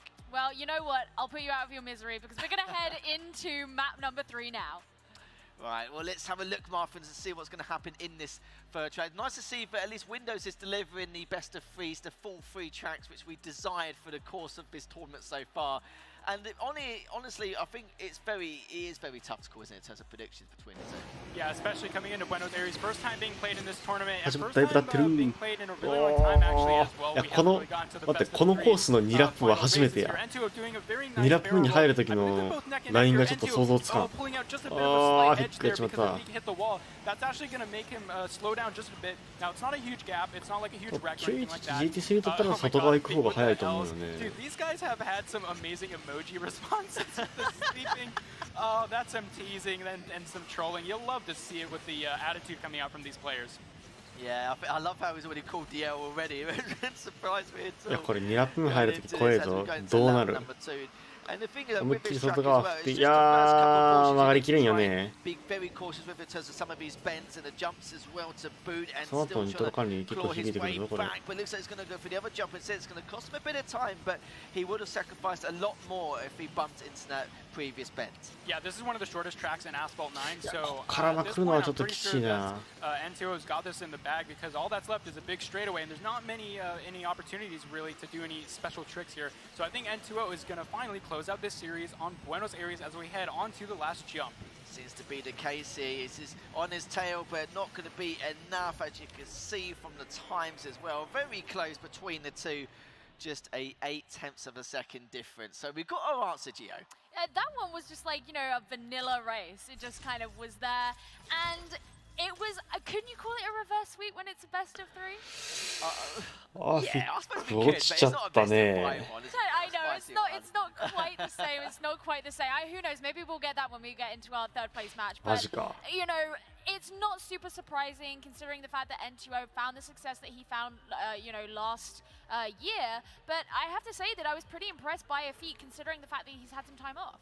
Yeah, I definitely have to agree. It was very あ impressive. くまで to 個 see, 人的な especially 感想だけ because ど、 I was あ not れ、 expecting 2 full ラッ risky プ maneuvers, 想 but 定 it されて did. ないよね。 Part of it, it definitely worked out, but I think it was just the consistency from N2O at the last section there. Do you feel that had, you know, map number 3 been a map that maybe was a little longer, maybe had 一 some 瞬で終わ more っちゃったよ。 opportunities for these tricks and whatnot, that maybe Afik could have pulled it back? Oh, absolutely. If you saw on that その first 一 lap, 瞬の he た hit め the に corner right below the ramp, 何 and 分 I 待ったんだ believe よ。 that was pretty much ね it because the laps were so あまり考 short. えないよう That にしよ one little tiny mistake was the difference between winning and losing, and that's just what you have to play with at this level. And that's why he threw the L straight away because of how short the track is. It's just the first portions of that lap in order to really make or break the situation as well. If it's more of a complex map, no idea. We'll never know now. But yeah, in the end though, he took it anyway 2-1, and interested to see how he does against Onyo later. Well, let's have a look back at the Windows bracket so that we can recap on what's been going on here. We did have, for our first semi-final, Elite Adam versus Onio. And Adam, you know what?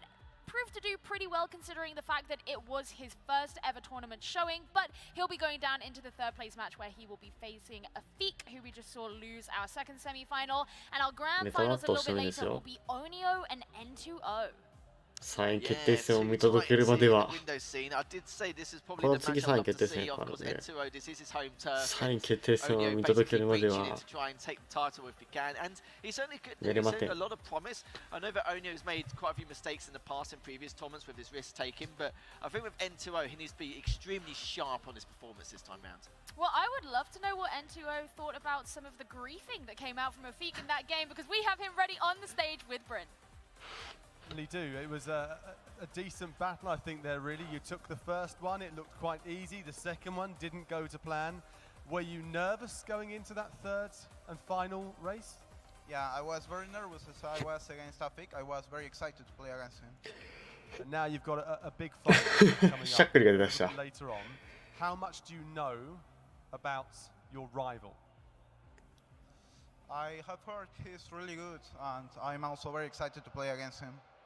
So Afik, you got rid of him. Onio is going to be very, very different. I would say both are quite similar. I really like how to play. Well, we shall see what happens in just a bit. Go and get yourself ready. You can relax for a little while. We are getting ready then for the third place playoff here for the Windows platform. But before we do, let's have a look and see what's up for grabs.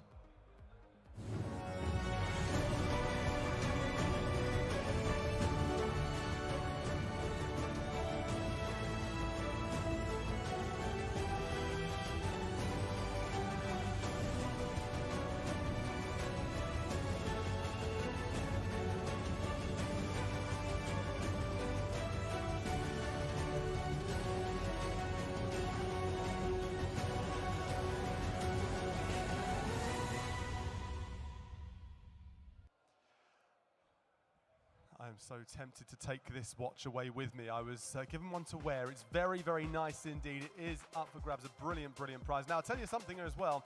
We've got something for you at home. A lot of you watching along. It's great to have you watching along. We love that you're here. But make sure you make use of the code that's on the screen right now, because there are 8 unique liveries that we've created for you. 8 liveries you can have.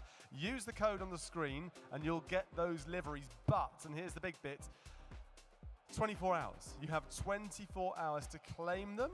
Otherwise, they're gone. The code will be gone. You will not have them. So make use of it right now. We are getting ready for this this third place playoff. And then we've got 3 epic finals coming your way. So use that code. Get those liveries. We're going to hand over right now to Gio for the third place playoff. 明日一元なので寝るのは諦めた。 We are so close え to ぐい人 finding た out ちばっ who's かり going to だ。 come third place in this 俺 bracket. には But できん。 before we do, just a quick shout out to Recaro Chairs, who have very kindly lent us some of their wonderful chairs to use for the competition. もう And 絶 at 対 our に nice 睡眠を broadcast 優先 desk する where we 俺 talk は。 about other people playing the game, we don't have to do the hard stuff ourselves. 寝ないという It's 選 been 択肢はな amazing い。 to have them support the tournament, and we're about to see the rest of the tournament and see how this is going to go, because we're going to head into the first best of 5 of the Windows bracket. Now, we got some pretty good players who are going to be heading into this game. Yeah, certainly have. This is like our last appetizer before going to the main courses throughout the next couple of hours in those next grand finals, which again is going to be some phenomenal showing, I'm sure. But between these two, I'm not sure in terms of how you want to predict it, Marv, but between Adam and obviously the likes of Afik seems to be a lot more consistent with what we've seen so far, but I think can be quite track dependent. Yeah, I think because of Afik's experience, I think he definitely has the advantage in this one. Just, that's straight up. Like, there isn't much in that. But what has Adam got to do to prove you wrong then? Ooh, I think, well, interestingly, we saw Afik go for a couple of those airspeed tricks, but on that second lap of Whirlwind Curve where he tried to go for that forced barrel roll, he went a bit too high. So if Adam can do similar moves, but execute them just a bit more precisely, I think he'll get the advantage compared to Afik. Now, one thing I kind of want to bring up is actually in the winners interview that we just saw, we had, you know, testimony about being nervous to go up against Afik. Do you think that Adam's going to be feeling the same way? Oh, yeah. Yeah, I think he would be to a certain degree, yeah. Even if it's his first event, he's had his first experience in the series now on a tournament saying on stage, so those nerves are kind of gone now. He knows that sadly won't be able to make it into the grand final and make a little bit more of an impact, but still, third place all for grabs. You're going to all these great prizes, all the prize behind it. You know, it's a lot to play for here, even for this third place playoff. Oh yeah, I mean as well, and of course, like you'd be able to walk away and say that you came top 3 in international LAN in your bracket. You know, for someone like Adam, who this is his first tournament, that's a huge thing to say straight up. But then for Afik to be like, okay, I've been kind of out of the game a little while. Like, you know, yes, he's been creating content, but I mean like the competitive game, and to be like, yeah, I came back and I did that. Yeah, it's like lack of experience versus D-Rust. I think that's the short call of it anyway. But I think in terms of, I would normally favour the player who has to de-rust because he's done it all before. But the first event is the hunger, isn't it, for really to try and make an impact and try and put a name set in stone as, you know, one of the best players in the Windows platform. And I think he has done, you know, even just making it here today through the qualifying process is a huge feat in itself. Something you could add, of course, to your accolades of potential future achievement lists, which could either just be a few or it could be a long list. We're not too sure, but obviously it depends on the future of these players going into the scene. But I do feel like for Adam, it's been very important for him to continue his path in the Asphalt professional scene, to be able to now gain the experience he had now to push it to online and of course future offline environments as well. And then again, it's like I said with Afik, it's nice to see him de-rust and come back. It's nice to see a familiar face again. Well, the players are going to make it onto the stage first, so let's head over to Bryn to introduce them. Yes, thank you very much indeed. Remember, we're into this third place playoff, which is the best of 5. First to 3 will take it. We'll take a prize as well. And it is Poland against Malaysia. They've been talking about the players. Elite Adam is coming up from Poland. We have Afik from Malaysia, the player that's been out for a while but is back. Will it be the new kid on the block or will it be the experienced hands? We're about to find out. Please welcome your 2 third place playoff competitors. Here they come.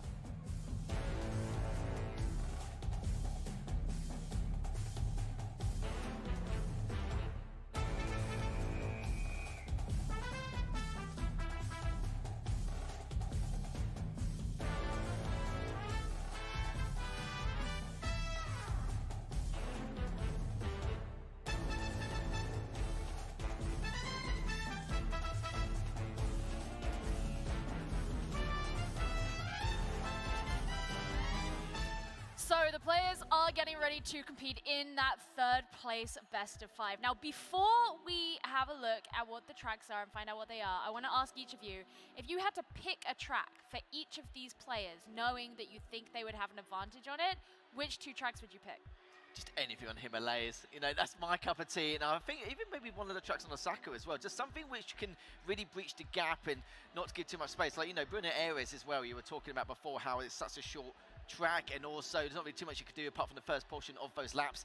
It's not really something each player can benefit from. I kind of feel like whoever's got the early lead can just continue on going forward, and that's the problem we see with those short tracks. So anything on Himalayas and Osaka will be, yeah, definitely beneficial, and I'd love to see a bit of that. How about you, Marv? Well, I think, as you said, that short track on Buenos Aires, however, we did see that Afik managed to mess up those sharp corners in the beginning. So if we give him those longer straightaways, like you said, Himalayas, I think he's going to be very good at extending those leads with the top speed. But if we give Ento those tight, twisty tracks like Osaka, Caribbean, or Buenos Aires, I think he can excel.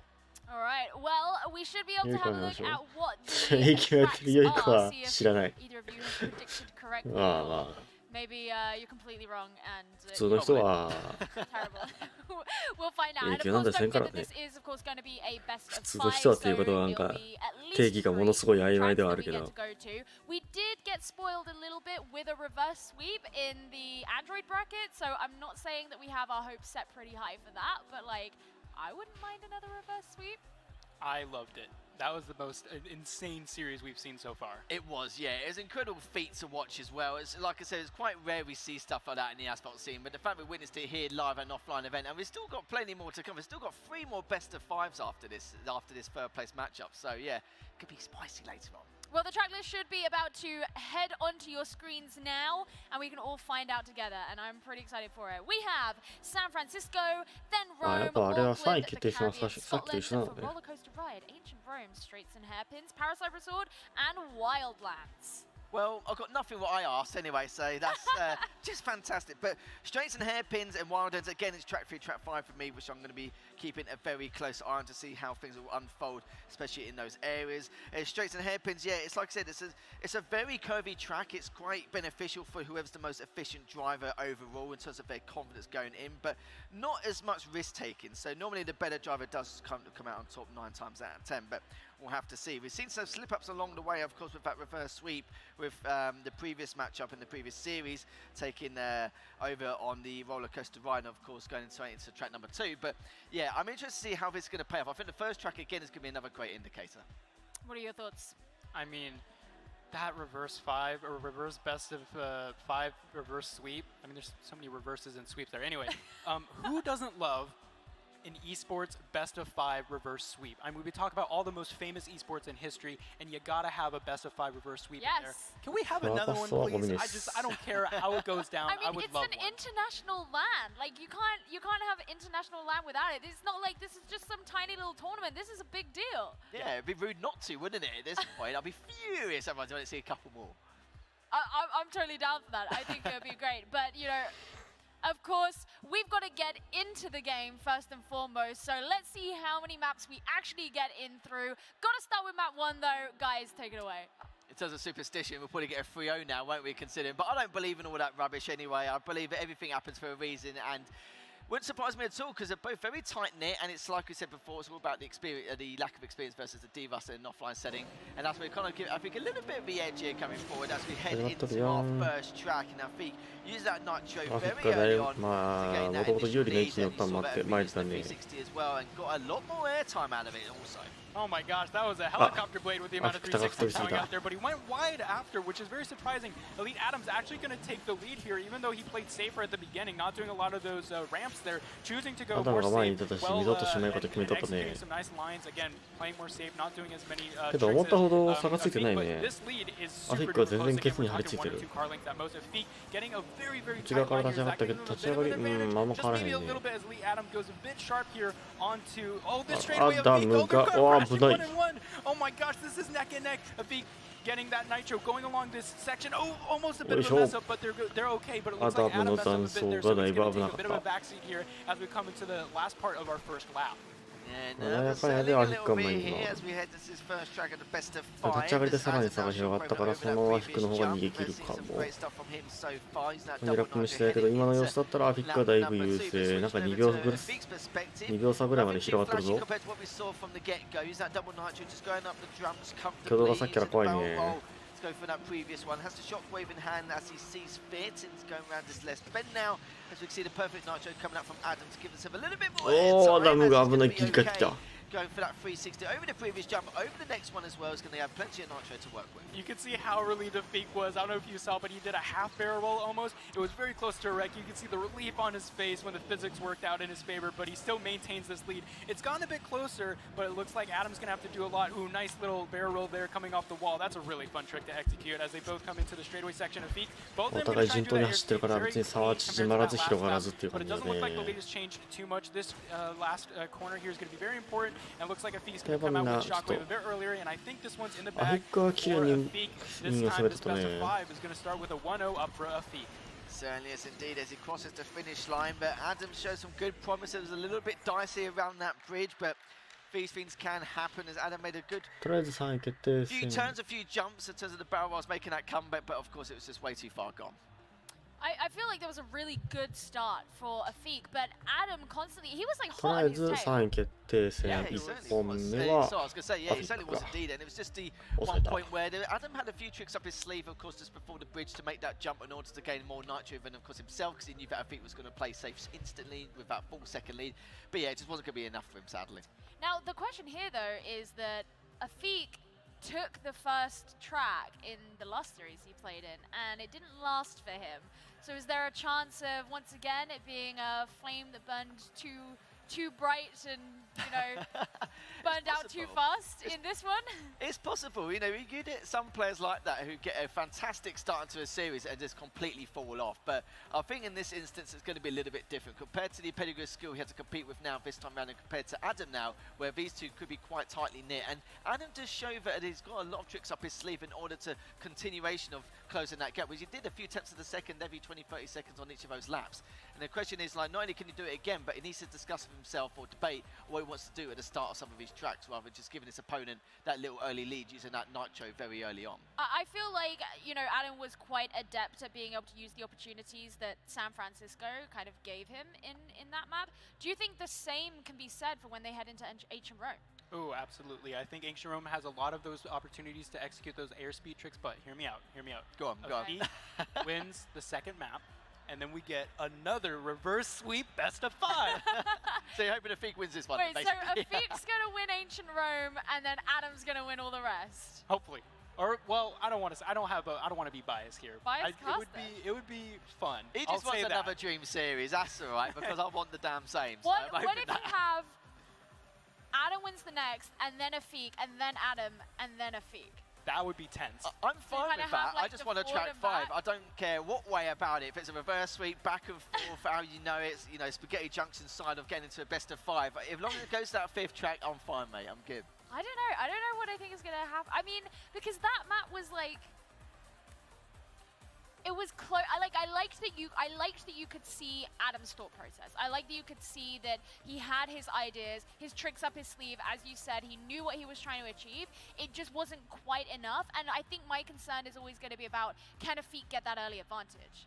Yeah, I think in terms of being behind, your creativity is crucial in Asphalt. If you're not that much of a creative player, but you're way too standard for your liking, you're never going to bridge the gap or close the gap in any way. We haven't seen, of course, many players here so far in the races today to actually bridge the gap and overtake, but it's not really an often process anyway. The more creative you are as a player with these tricks and jumps and how successful you are, of course, then yeah, that's when you've got, of course, more increased probability. Well, is Adam going to be able to take the next one, or is Afik going to continue on the lead? We are going to find out in map 2. We certainly are. You want the reverse sweep here, Marv. I want Adam to take it because at least that way I know there's a better chance going. So it's track number 5.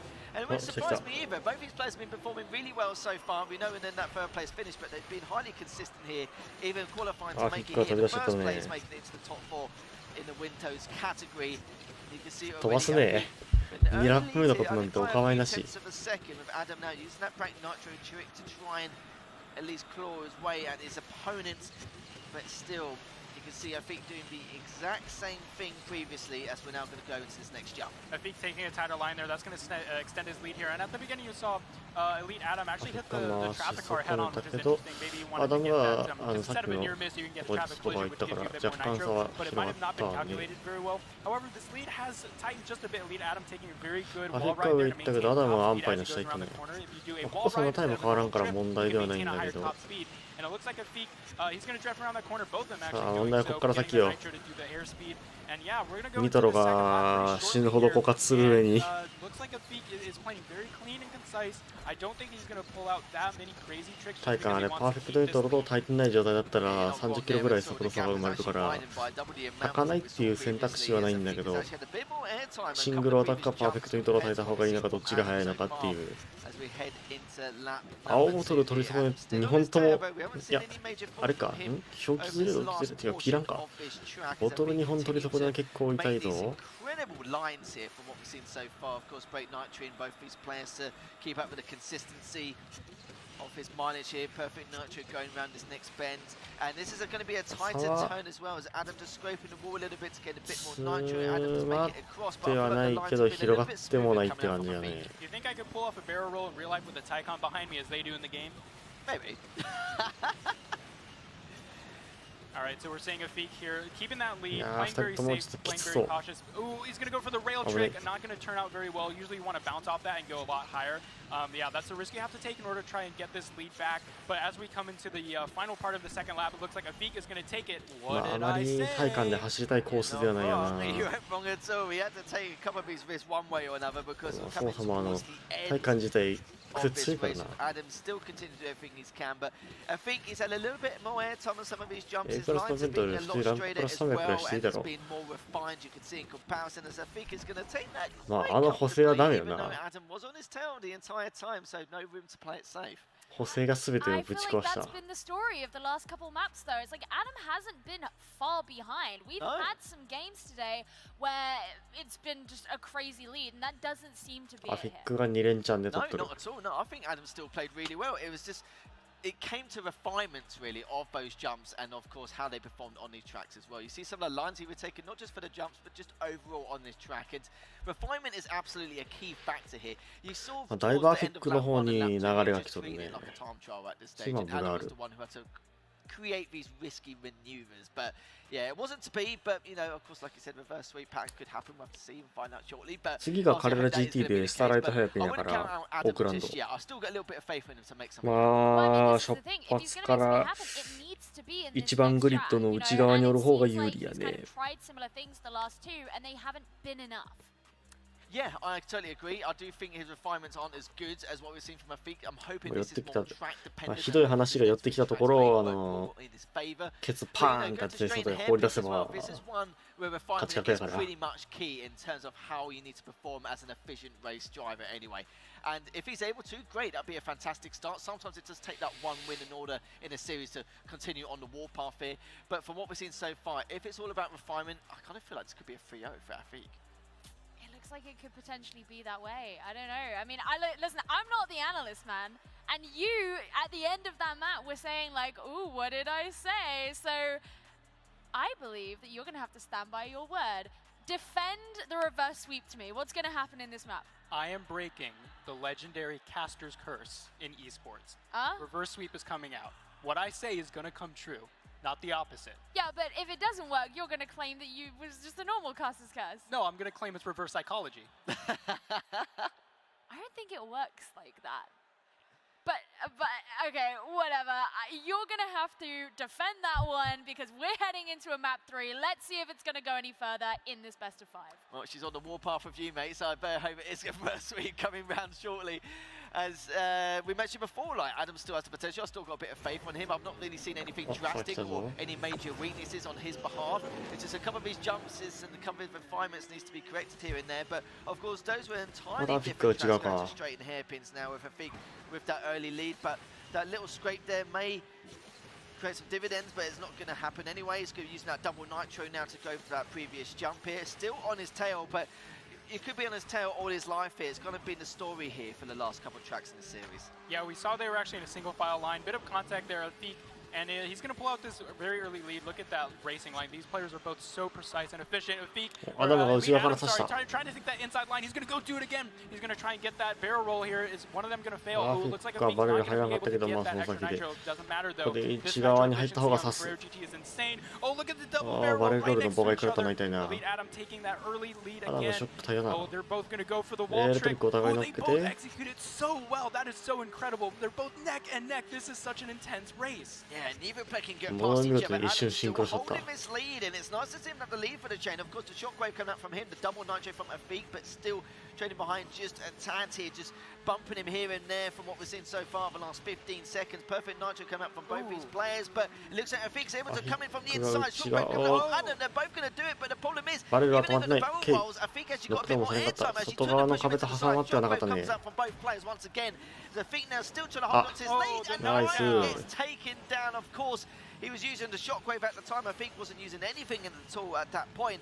And finally, we're going to see Adam potentially be able to make it in its first place position on this track. Yeah, shockwave in the back of the bumper there, that'll definitely do it for you. But that was one of the most closest races I've seen in a while. We had a double inside line overtake right after the other. That was incredible. But lead Adam with that knockdown, that's going to basically secure him this victory here as they go into the straightaway. 面白い展開やった There's many opportunities here for Afik to try and pull this one back, and it looks very unlikely. Yeah, on a track like this, as you know full well, it's very difficult to really bridge the gap, especially at this margin. Unless Adam makes a monumental, major error, so to speak, but I can't really imagine him picturing doing that. He can play as safe as he wants at this point, as Adam now just going to that previous bend with that shockwave, continuing to use that as well as he goes up this next jump.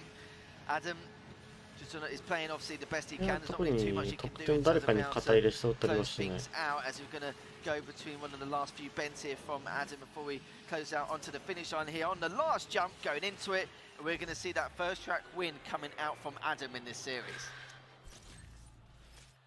So, I'm not saying that you're right, because you're not yet, but we did get a win さあ from なんとかアダムがストレート勝ちは In all fairness, I think ア he フィッ made クの that ストレ a ート lot 勝ちは more 阻止したけ competitive than ど what we've seen before. And まあ as で soon もい as ずれ that に grid せよアダム takedown に was も happening, 後がないことは変わりがないか wasn't ら using the shockwave, and I think wasn't using anything at all at the time, just coming off that double nitro from the previous jump. It was exactly アン what ドロ he イドの required. 3位 Sometimes 決 you 定 have to 戦 play と a 同 little じ bit よう dirty to に kind of get the edge. I mean, it looked like at any 日本 moment 選手され either て one of them could have taken the lead, but those inside takes from Adam, 先に right? 取られ They た were 側がもう3本連続で取り返 Yeah, す展 right 開に back なっ and ていく forth, の right が behind the other. Those inside takes were so clean, so crispy. I do はたま have た to 今 say. 度はアフィッ And ク if が it weren't for that 3 knockdown, as 本 you said, this would have 取っ been a て really close race. 逆 And 転 there され wasn't る even の the を阻止する opportunity か for Afik to do the 3-0, but again, I think it's just the big brain coming out. Yeah, your big brain? Yeah, you could say that. I mean, we haven't gone to 5 maps yet. Oh, We what is know it? that we're getting a 4th. So that means we're going to be going to the Caribbean. What do we think about this map? まあ一回開いてた差がもう一回ね最終的には割と詰まってきてはいたから Is it a mental thing?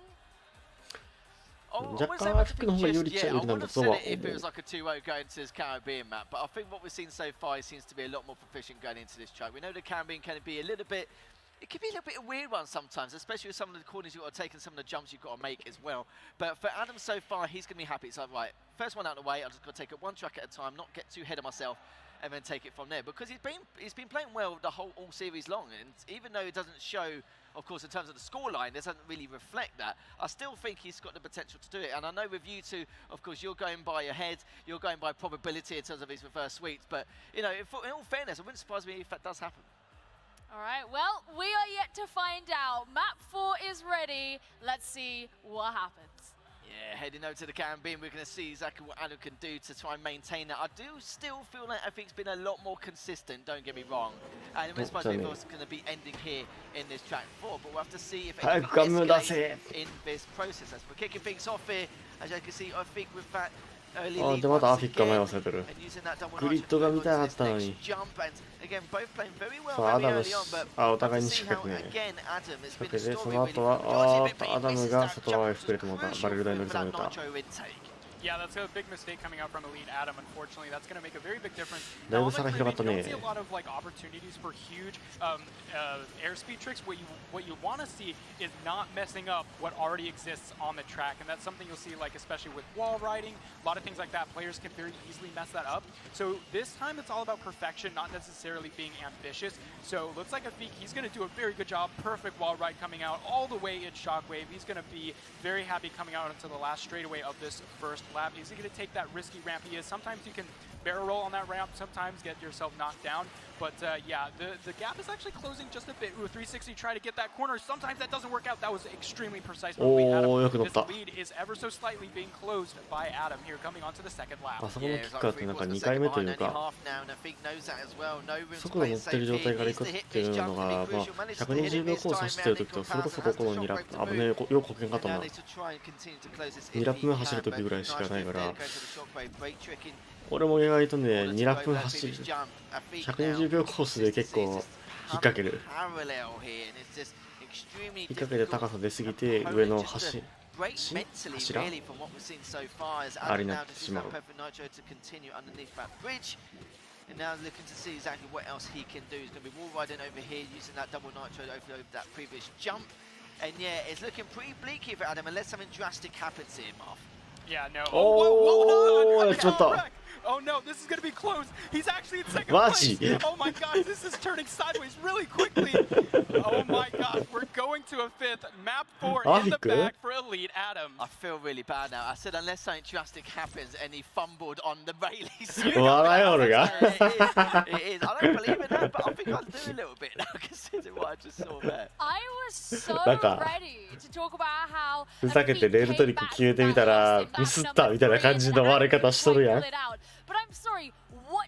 だってこいつやっぱなったと思う。ほんまなんかそんな雰囲気やね。なんか半分脳死で調子こいてレールトリック決めてあっつって。意見ガチ弱すぎてふざけてるタイプだ。安牌って言葉を知らない。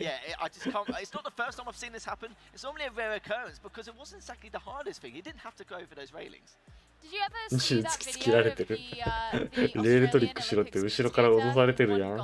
everyone else in front of him fell over at the same time right before the finish line because that was that game. That's exactly what just happened, and that must be gut-wrenching for a feat because, especially when you consider the fact that, let's be real, Adam made a few mistakes early on in that map.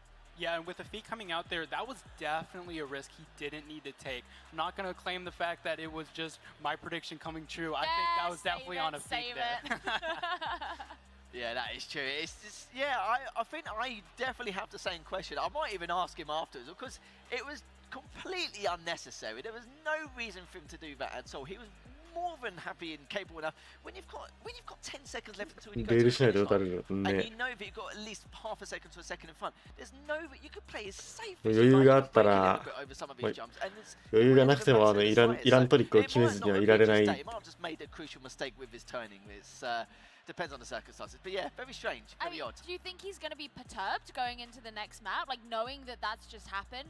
Maybe we'll end up seeing a feat just play a little bit more conservatively, just out of like anxiety. Well, personally, I'd be a bit tilted, but I don't know how you think. I mean, what do you think? I mean, he was pulling out the L's at the very first race. I think he's got that attitude of like, whatever happens, happens. He'll go for something just for the sake of it, try to please the crowd.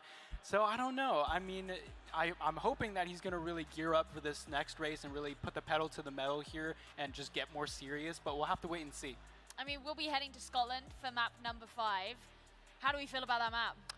Yeah, it's going to be on Wildlands, I believe, isn't it? Yes. So it really does depend how things are going to go. Normally when both players get a little bit of space on Wildlands, it's very situational, but I'm sure we're going to witness that shortly. Well, we're about to find out. Is it going to go to a feat after that blunder, or is Adam going to pull through on his first ever tournament? Map 5 is here. Boys, take it away. Yeah, we'll have to see if 今日の3位決定戦は白熱してるよ。 because my goodness, if you was a gambling man, you'll be laughing straight to the bank here. As now we're going to see exactly how things are going to turn out to finally put to rest this series and see what is going to happen in this finale.